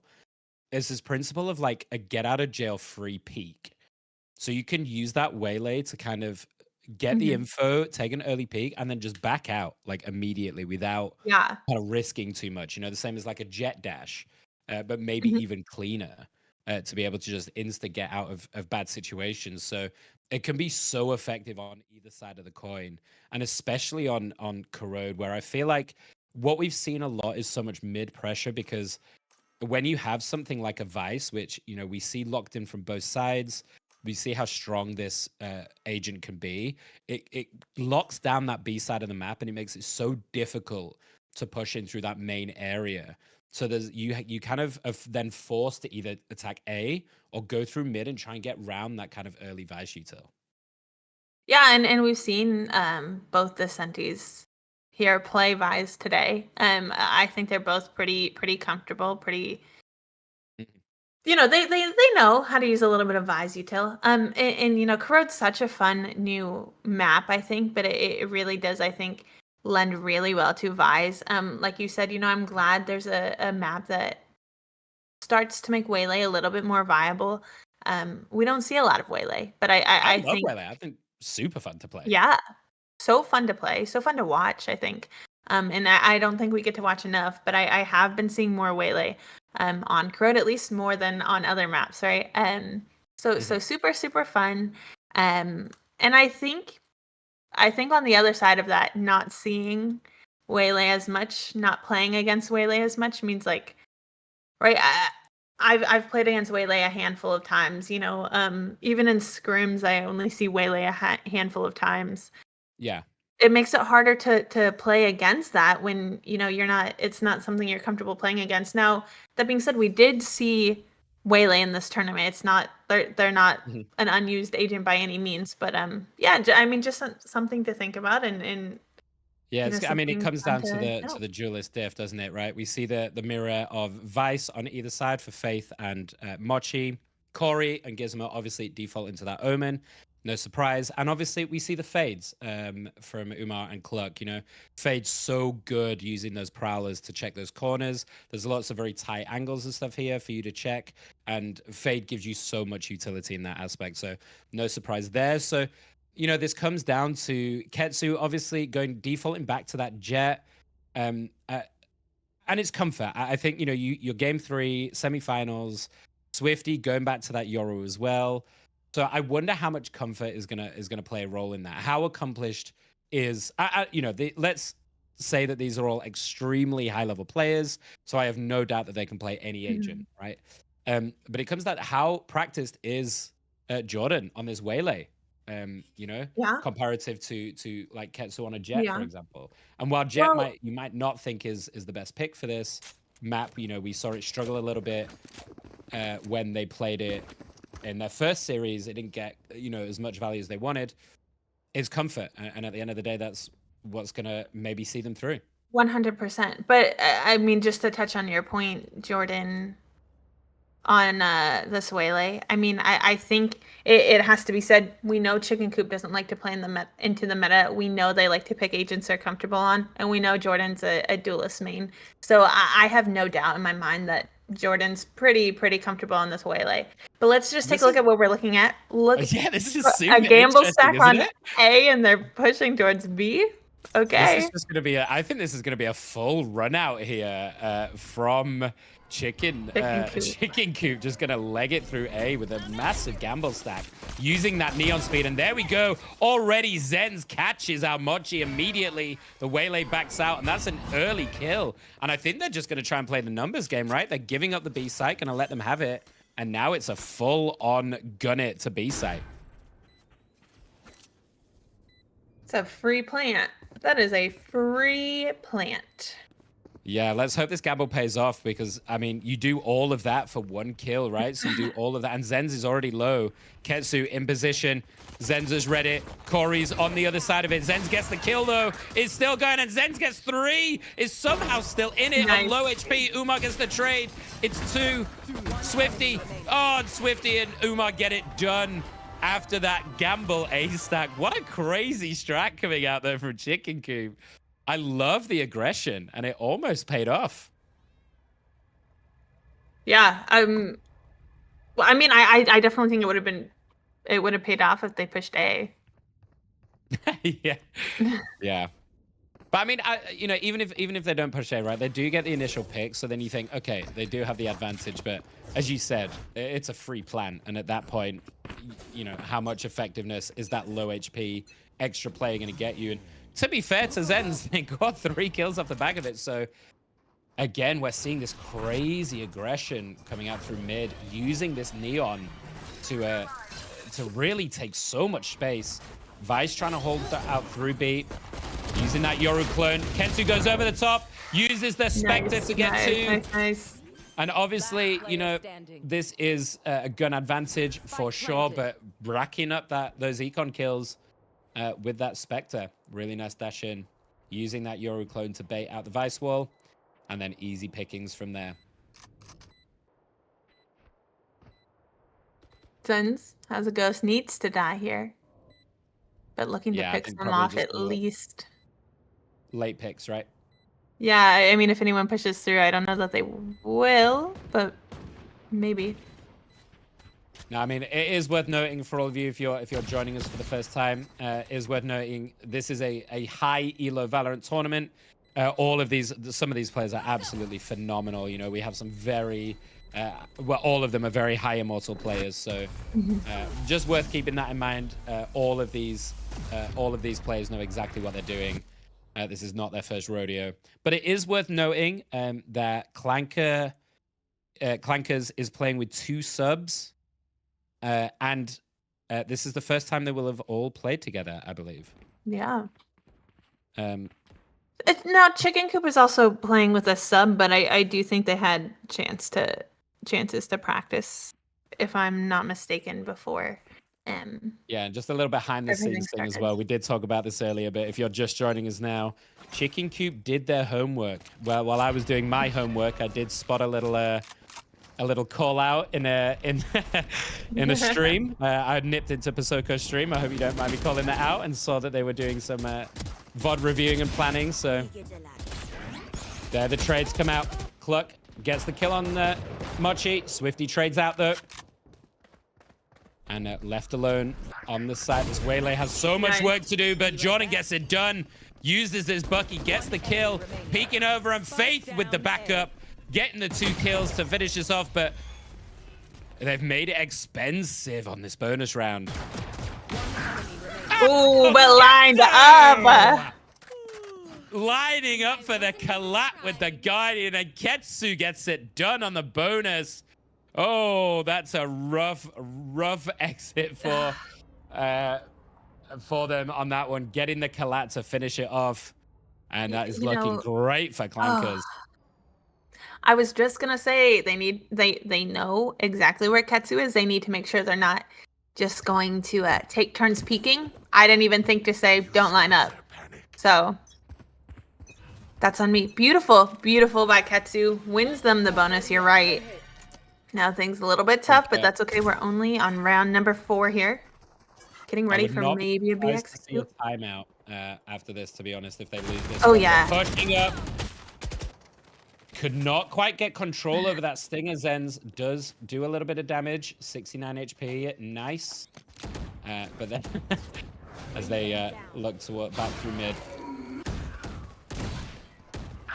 Cluck looking for the shot. Corey gets the trade on Gizmo. I guess the kill. I should stop saying trade. As they're going to push in now. Lamar getting behind them, though. They have been heard. Corey looking out for it, and Cluck in a real bad spot uses the eye, but they are in so much trouble. Yeah, it's just tough. Get anything done. Absolutely spam to high heaven. They need to try and get anything they can at this point. Honestly, if you are Chicken Coop, any kill is valuable right now, given how the first 3 rounds went. And that 3rd round from Ketsu is going to really hurt them. Lamar sweeps around the corner, gets the kill with the Stinger. Can they get more? The Rose comes out. Good flash. Instant kill on the eye. Gets another. That's great for Lamar. I don't think they're going to get much more as look at the flank. But Faith with 1 wow. for 2. How do they know where the 3rd one is? They must know now. It was so close. Corey, again, the ever staple controller player, keeping them in that round to finish it off. But, oh, did Faith make that spicy? And they really needed that economic damage. Great shots from Faith. Wow. I don't even know what to say. Great shots, but yeah, Corey able to clean it up. But you're right. I think if Chicken Coop loses timeout here, definitely going to call a timeout next. Especially we noticed on we noted there on Ascent that maybe should have called the timeout a little bit earlier. Yeah, absolutely. And unfortunately, we saw Jordan here picking up the op on Waylay, holding that A side, but no one goes. They go all B, switch through to mid, and Ketsu and Swifty get it done. Already gets 2 picks. They don't know the op is in play yet, and now they do. Jordan gets the pick, but there is one more close. Can Jordan get the next kill? They need to go big here. Changes for the Vandal, but the timing is really good from the peek out from Ketsu, and this is going to be a really tough way back in. 5-0 might be looking on the cards, and Gizmo gets one, and Corey cleans it up, and I think this is where you call a timeout. You need to cut the momentum because, oh my word, our Clanker's on a tear right now. Yeah. So what would you Really like to strong see attack. from from Chicken From Coop? Chicken Coop, I would have liked to see a timeout.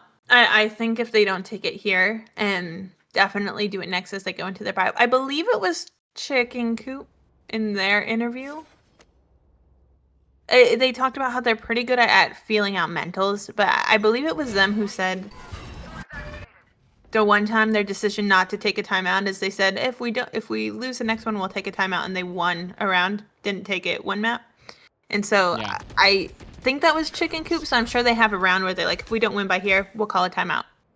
Yeah. But really, they've had some good plays, but I think it's coming down to like hero plays. Like, right, they haven't been able to convert Absolutely. around, but like Faith, beautiful shots. But I'd like to see them Not set ready yet. their team up together, play off of each other, play off of your util. We know they're all great players, but like they shouldn't be playing individually, and they shouldn't be put in the position where they have to play.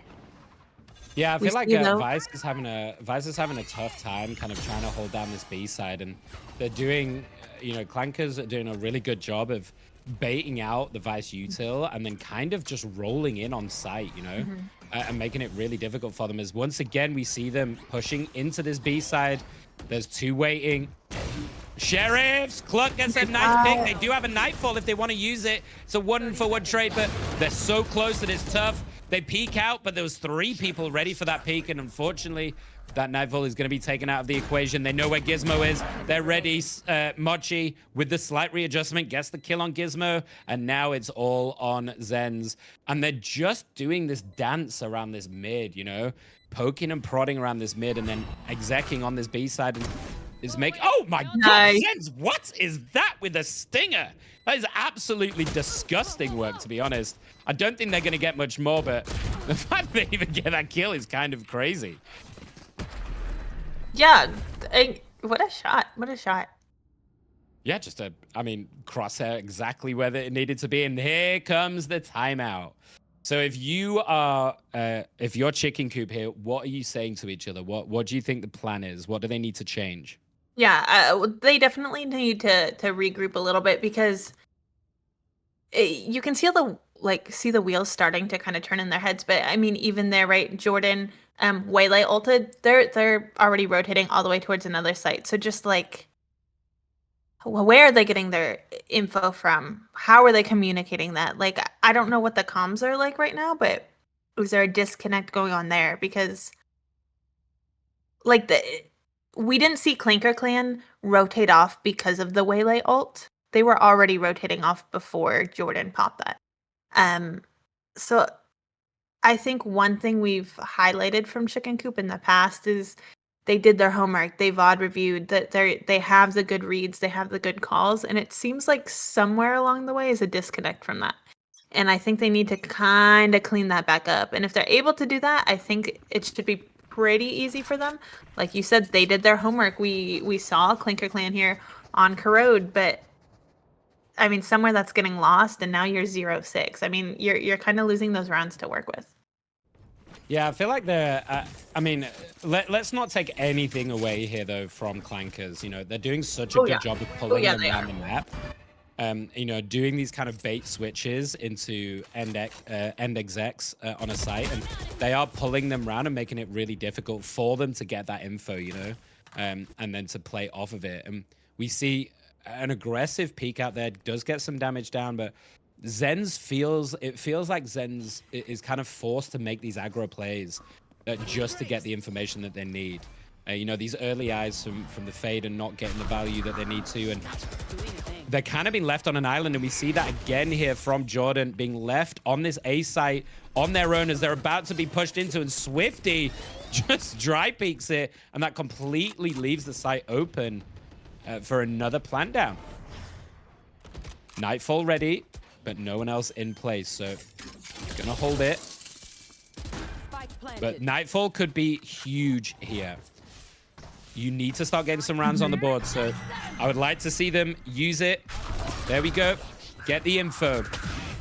Nice. TP in behind. Gizmo is in position. Do they know? No, they don't. Gizmo gets the kill. Ketsu trades it out. They all peek out. Zenz gets another. This is what we needed to see. Yes. And there we go. Cluck gets it, and the swing out from Zenz. And that's what we needed to see. Much better coordination. And that's what it results in. A net win for them. That was good. That was beautiful. That's, I mean, they need to keep doing that. Unfortunately, though, I mean, I think even that probably not quite as clean as they were hoping. I mean, I do love the Nightfall there. And I think it's so strong there, like when you're retaking on that A site, because like those trails tell you exactly where they are. I mean, And it's also in combination with the so TP strong. behind from Gizmo Yes. as well, right? Yes. You cut all the noise, and then Gizmo gets behind him. Yes. There's no idea he's there. Yes. And it, just really well executed from both. And seeing a bit of a gamble stack on B, which again is just leaving Jordan out on this island to play on A. So this is a very big gamble. It looks like they're kind of setting up for a paranoia counter for if they were going to push in, but they give up a lot of space for this. Zenz does get in a good position, though. Catches out Swifty and gets out with their life. So that actually is a really nice pick off the back of it. And again, sliding out. Zenz goes for the twofer and just rinse and repeats. Gets the second kill. As we see them slowly moving into A. Is Jordan ready for this duo? They've snuck past Cluck here on the mid. And I think they might have read this now as we see Gizmo moving over, getting ready to back them up. Have they sniffed out where Jordan is, though? They do sniff out Gizmo, though. And now they know the Bucky in play, but it's not enough. 6 HP. Cut comes in, though, gets the double. Guns pulled away, though. Really awkward timing, but 6 HP in a dream for Umar. There's no shot right, and Zenz cleans it up. And that's what we wanted to see more from the Neon. The peak, the re-peak, straight back in. And now we've got ourselves a game. I mean, maybe that's what was missing. Maybe we just needed Zenz to turn up a little bit. Yeah, but it also feels more coordinated, doesn't it, right? You know, we see Gizmo move around to support Jordan there rather than just leaving them on the island. And that was a big difference maker because even though Gizmo gets caught out and goes down, it gives Jordan that information to then peek out and take the fight, right? I think the other thing that Clanker Clan's doing a good job of doing that makes it a little bit hard for Chicken Coop is they're not respecting that Vi's util. They're just, you know, they'll go in and they'll kind of bait out some of that util early, and so that your solo Senti isn't really able to just hold the site like that because they're just not respecting that util. And we see the Nightfall used as they push in onto the A site, and Cluck is ready for Swifty. Immediately takes out that Yoru, plays their life as well. So actually turns it into a 4v3 with Faith getting the pick off too. And this looks really good now. They've got the advantage. Gizmo just peeking their nose out, gets caught out by Umar, who then gets another kill off the back of it, plays their life as well, and then re-peeks the absolute cojones to peek back out, swings through the smoke, absolutely no fear from Umar, and Ketsu backs it up. That is unbelievable work from Umar in that round. And then they pick up round number 7. Unreal. They're just I have no idea how they did that. But this is like kind of what we saw on Ascent too, is like they found their momentum attacking, and it takes a couple rounds for like Chicken Coop to kind of figure that out. Now, again, if Chicken Coop can win the next 3, they could look at another 5-7 half moving into their attacking half, but it's a tall ask with how the game's been going currently. And we'll see if Vice can hold here. They've switched up a little. Gizmo is going to hold it with them. They have no paranoia, though. They're a bit light on the buy. 2 sheriffs. They do have a couple of hero vandals on Zenz and Gizmo. And we see Zenz pushing all the way out, waiting for this rotation back through to A, as we see coming through now. So this could be a really great timing from Zenz. The 4 stack on a B. And this is why we see the rotation through. So just a really good read from Clankers, but is Zenz in position? And it looks like it. Zenz gets a kill on Ketsu, gets traded out immediately, though. You kind of needed maybe a bit more from that Vandal, because now the pressure is on.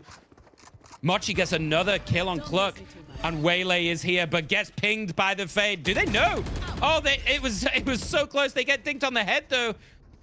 Can they get more? Jordan just trying to hold on, play their life. Eventually gets taken out by Corey, and that's all she wrote with Umar coming in and cleaning up house. It was a difficult buy to work with, and that was so much pressure on Zenz to get the work done on that flank.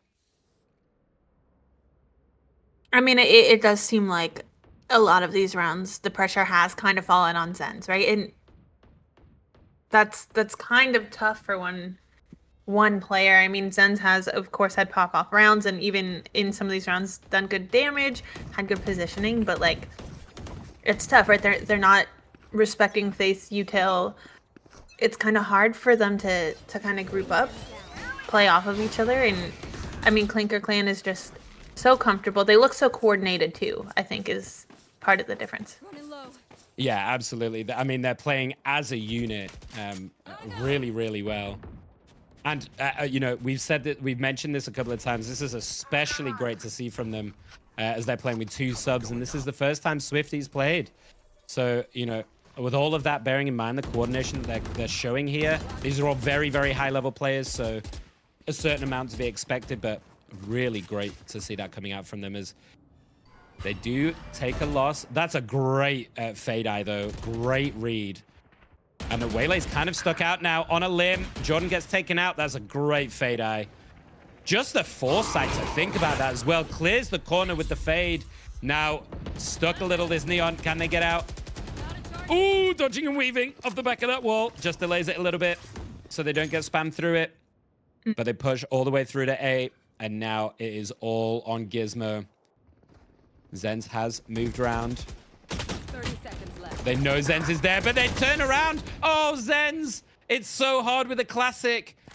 The option was there, but it's so tough with the weaponry, and I don't know if Faith is going to expect that behind, and they are not. They go down. Oh, not Faith, sorry.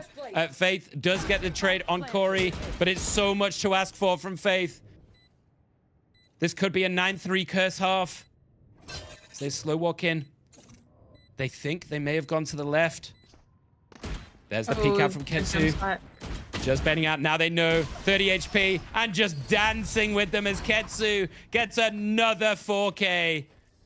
They have shown up today in force with an ace already on the previous map. And man, they are taking no prisoners in this game. They say, we want this to end fast. I mean, Nick, what do you think the difference has been? Because, right, they have it's 9-2 now. We saw on that first map of Lotus, they didn't even put 9 rounds on the board the entire game, and now look how strong they are. 7-5 last time, 9-2 right now. I think partly it might be just like comfort, right? You know, we talked about Ketsu on this Jet just playing. You might not think Jet traditionally for this map compared to some others, but just, you know, extra comfort and just playing their game. You know, they've obviously come in with a plan and they're playing their game and they're doing it coordinated. And I think it's partly maybe a slightly newer map that they were not ready for how they were going to play this. And they're just kind of getting caught out. As we see, Ketsu just goes in, double pumps the shotty, finishes off with the knives. And they're just they're not hitting the shots they need to. Cluck, though, gets the kill, follows up with a Nightfall. Gizmo also gets Umar. Gizmo is going to win them this round, I think. Gets a couple of nice kills. Zenz finishes it off. And that is going to end the half 9-3. This is the curse. Maybe, just maybe, we see them pull this back on their attack side. But that was a rough defensive half there for Clankers. For Chicken Coop. Chicken Coop. I have to ask you, Nick, do you believe in the 9-3 curse? Are you a believer? I am fully a believer in the 9-3 curse because it's happened to me so many times. But I don't know if that's just, you know, placebo effect, right? It's so you think it's going to happen, so then you kind of manifest it, and then you inadvertently throw rounds, you know, because you are expecting it to happen. Yeah. So I think it's a little bit of column A, a little bit of column B, you know. Well, I mean, I definitely think though on a map like Corrode, I think especially, you know, I've seen I've been in games where a team's 11-1 and comes back to win it all, right? So I think it's can have a tendency to be one-sided. And I think that's just because it's a new map, but already things not looking too hot here on this pistol round for Chicken Coop, down to just 2 players. That A hit didn't quite work out from them, but they're gonna stick around for a little bit. No, Umar was fully ready and set up for that. And Swifty coming in with the sheriffs. And immediately, I think you have to force buy if you are... Yeah. I mean, I feel like at 10-3, you kind of have to force into this one, right? And just try and get anything. Yeah. It's kind of like a done deal at this point. And I would love to see a comeback. This would be one hell of a comeback here if they can play their way back in here for Chicken Coop. But we need to see the individual performers step up. I think Jordan is having a rough time on this waylay. We talked about this pick earlier on. We saw it. We saw Raymond boss this in the first series against Clankers on this map specifically, but having a rough one as again, Umar gets 2 off the back of that stinger. Does get traded out by the sheriff, but that is a big, big pickup.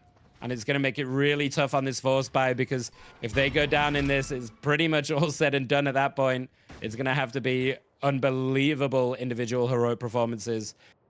But the coordination coming out from Clankers just feels too good on this map. Yeah. As Cluck gets taken down very, very low. So they're going to be forced to slow it down and see if they can find a different angle to get in. Because that A has been shut down hard. And Swifty holding this mid with the Outlaw. Knows it's coming. Misses the shots, though. The smoke into the flash to get out. And here we go. Going to go for another peek. Gizmo manages to sneak around the corner. And I think they're going to try and play onto B. But the Vice Util is already here and ready. Mochi sees it coming.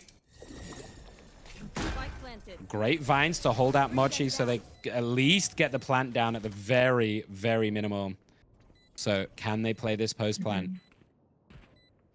Sheriffs are always dangerous, so don't count them out yet. Although they do have 3 stingers, so ignore that.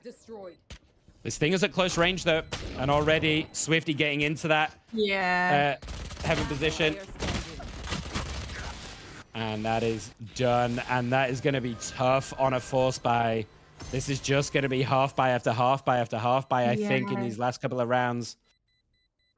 I mean, I think you have to do that. I think they had to try that there. They absolutely had. So I think if you eco that, you're playing to not lose a single round after that, and that's a very hard ask, particularly with how they've been playing on the side of Clankers. So I don't know what you do from here. This is such a tough spot to be in. It's rough, and it's so hard because to me, I think Chicken Coop has looked like the stronger and the more consistent team like throughout the series up until Corrode. Even on Ascent, which wasn't their map pick. I mean, that was a close map. And I think a couple rounds got away. Katsu. That's insane tracking from Ketsu with Corey in the back. I mean, this is the coordination we talked about, right? They were so ready for that. They doubled up in this area, ready for that very fast push in, and just completely shut it down. And now it's all down to Faith. Heroic Sheriff is already closed out. Guess what? Oh, not the knife! No, not the Do it knife. to them! No, don't do it to them! No! Umar, there's no way you do it to them! Oh, they're feeling themselves right now. The Fade Prowler into the knife. There's no way. Revenge has been had. And Clankers are finally on the board with a knife kill. Chicken Coop are not the only team in this tournament with a knife kill anymore. And to do it into match point too. Into not just match point, but series point. Man. That is a bit of a mental breaker, isn't it? I don't know how you come back from this. I don't. That's kind of rough. Lovely paranoia. As we see Zen's pushing in off the back of it. Gets blinded though. Does play their life. Lee, who though Umar has just been playing lights out. Okay. Zenz gets a couple though, but signs of life. Walks straight into Swifty. He just goes, thank you for the freebie. And now I'm going to bow out. Faith gets a kill. Finally looking good, but can Swifty shut this down for the game? Flashing for their life, running around like a Mad Hatter. They have no idea. And then, guess one. Oh, don't do it to him, Swifty. There's no way. Can TP out if needed. Gets finally taken out by this spam behind the box. And we do see signs of life. Finally, a little bit of coordination off the top of Zenz dashing in. And this is what we wanted to see more of, right? Gizmo getting behind them. Cluck using their util behind the back of Zenz. And this is how they're going to try and take Umar out of these positions because, oh my, have they been playing lights out. I mean, do you think that's enough? Do you think they're going to be able to just like go on a tear? The problem is, you know, even if every round is like that, they cannot afford to make a single mistake. Absolutely. And that's where the pressure might start to come in. And Ketsu dashing over the top of the knives, but Gizmo with a nice couple of trades. Good Nightfall, though. Spots all three of them out, and you see where the Vice is. Look at where Faith has got themselves into. If Gizmo can make it round here without getting caught out, Vice has cleared all of B-side out. So actually, this might work out for them. They've kind of sold them a story. And Corey, Umar, and Ketsu are looking on towards A. They might realize now, and I think they do. There they go, the Prowler going through. But look at positioning from Faith. This is everything. If they don't realize that Faith is here, then they could be the absolute difference maker in this. Ketsu on 15 HP, just spamming through. Ketsu decides to move back in. Gives up that position in CT. And the counter Nightfall coming through. So they find two. Are they ready for Omen here? Corey has such a good timing. Oh no, this looks so bad. Faith gets one. Umar gets two though. And this is for the game. And Corey gets Cluck to close it out. And Clankers take a very convincing victory on Corrode to take this semi-final 2-1. We did not think it was going to go down like this, but they show us what they're made of and why this map is so terrifying to play into on the side of Clankers, and a great 2-1 series as Clankers takes it to the final.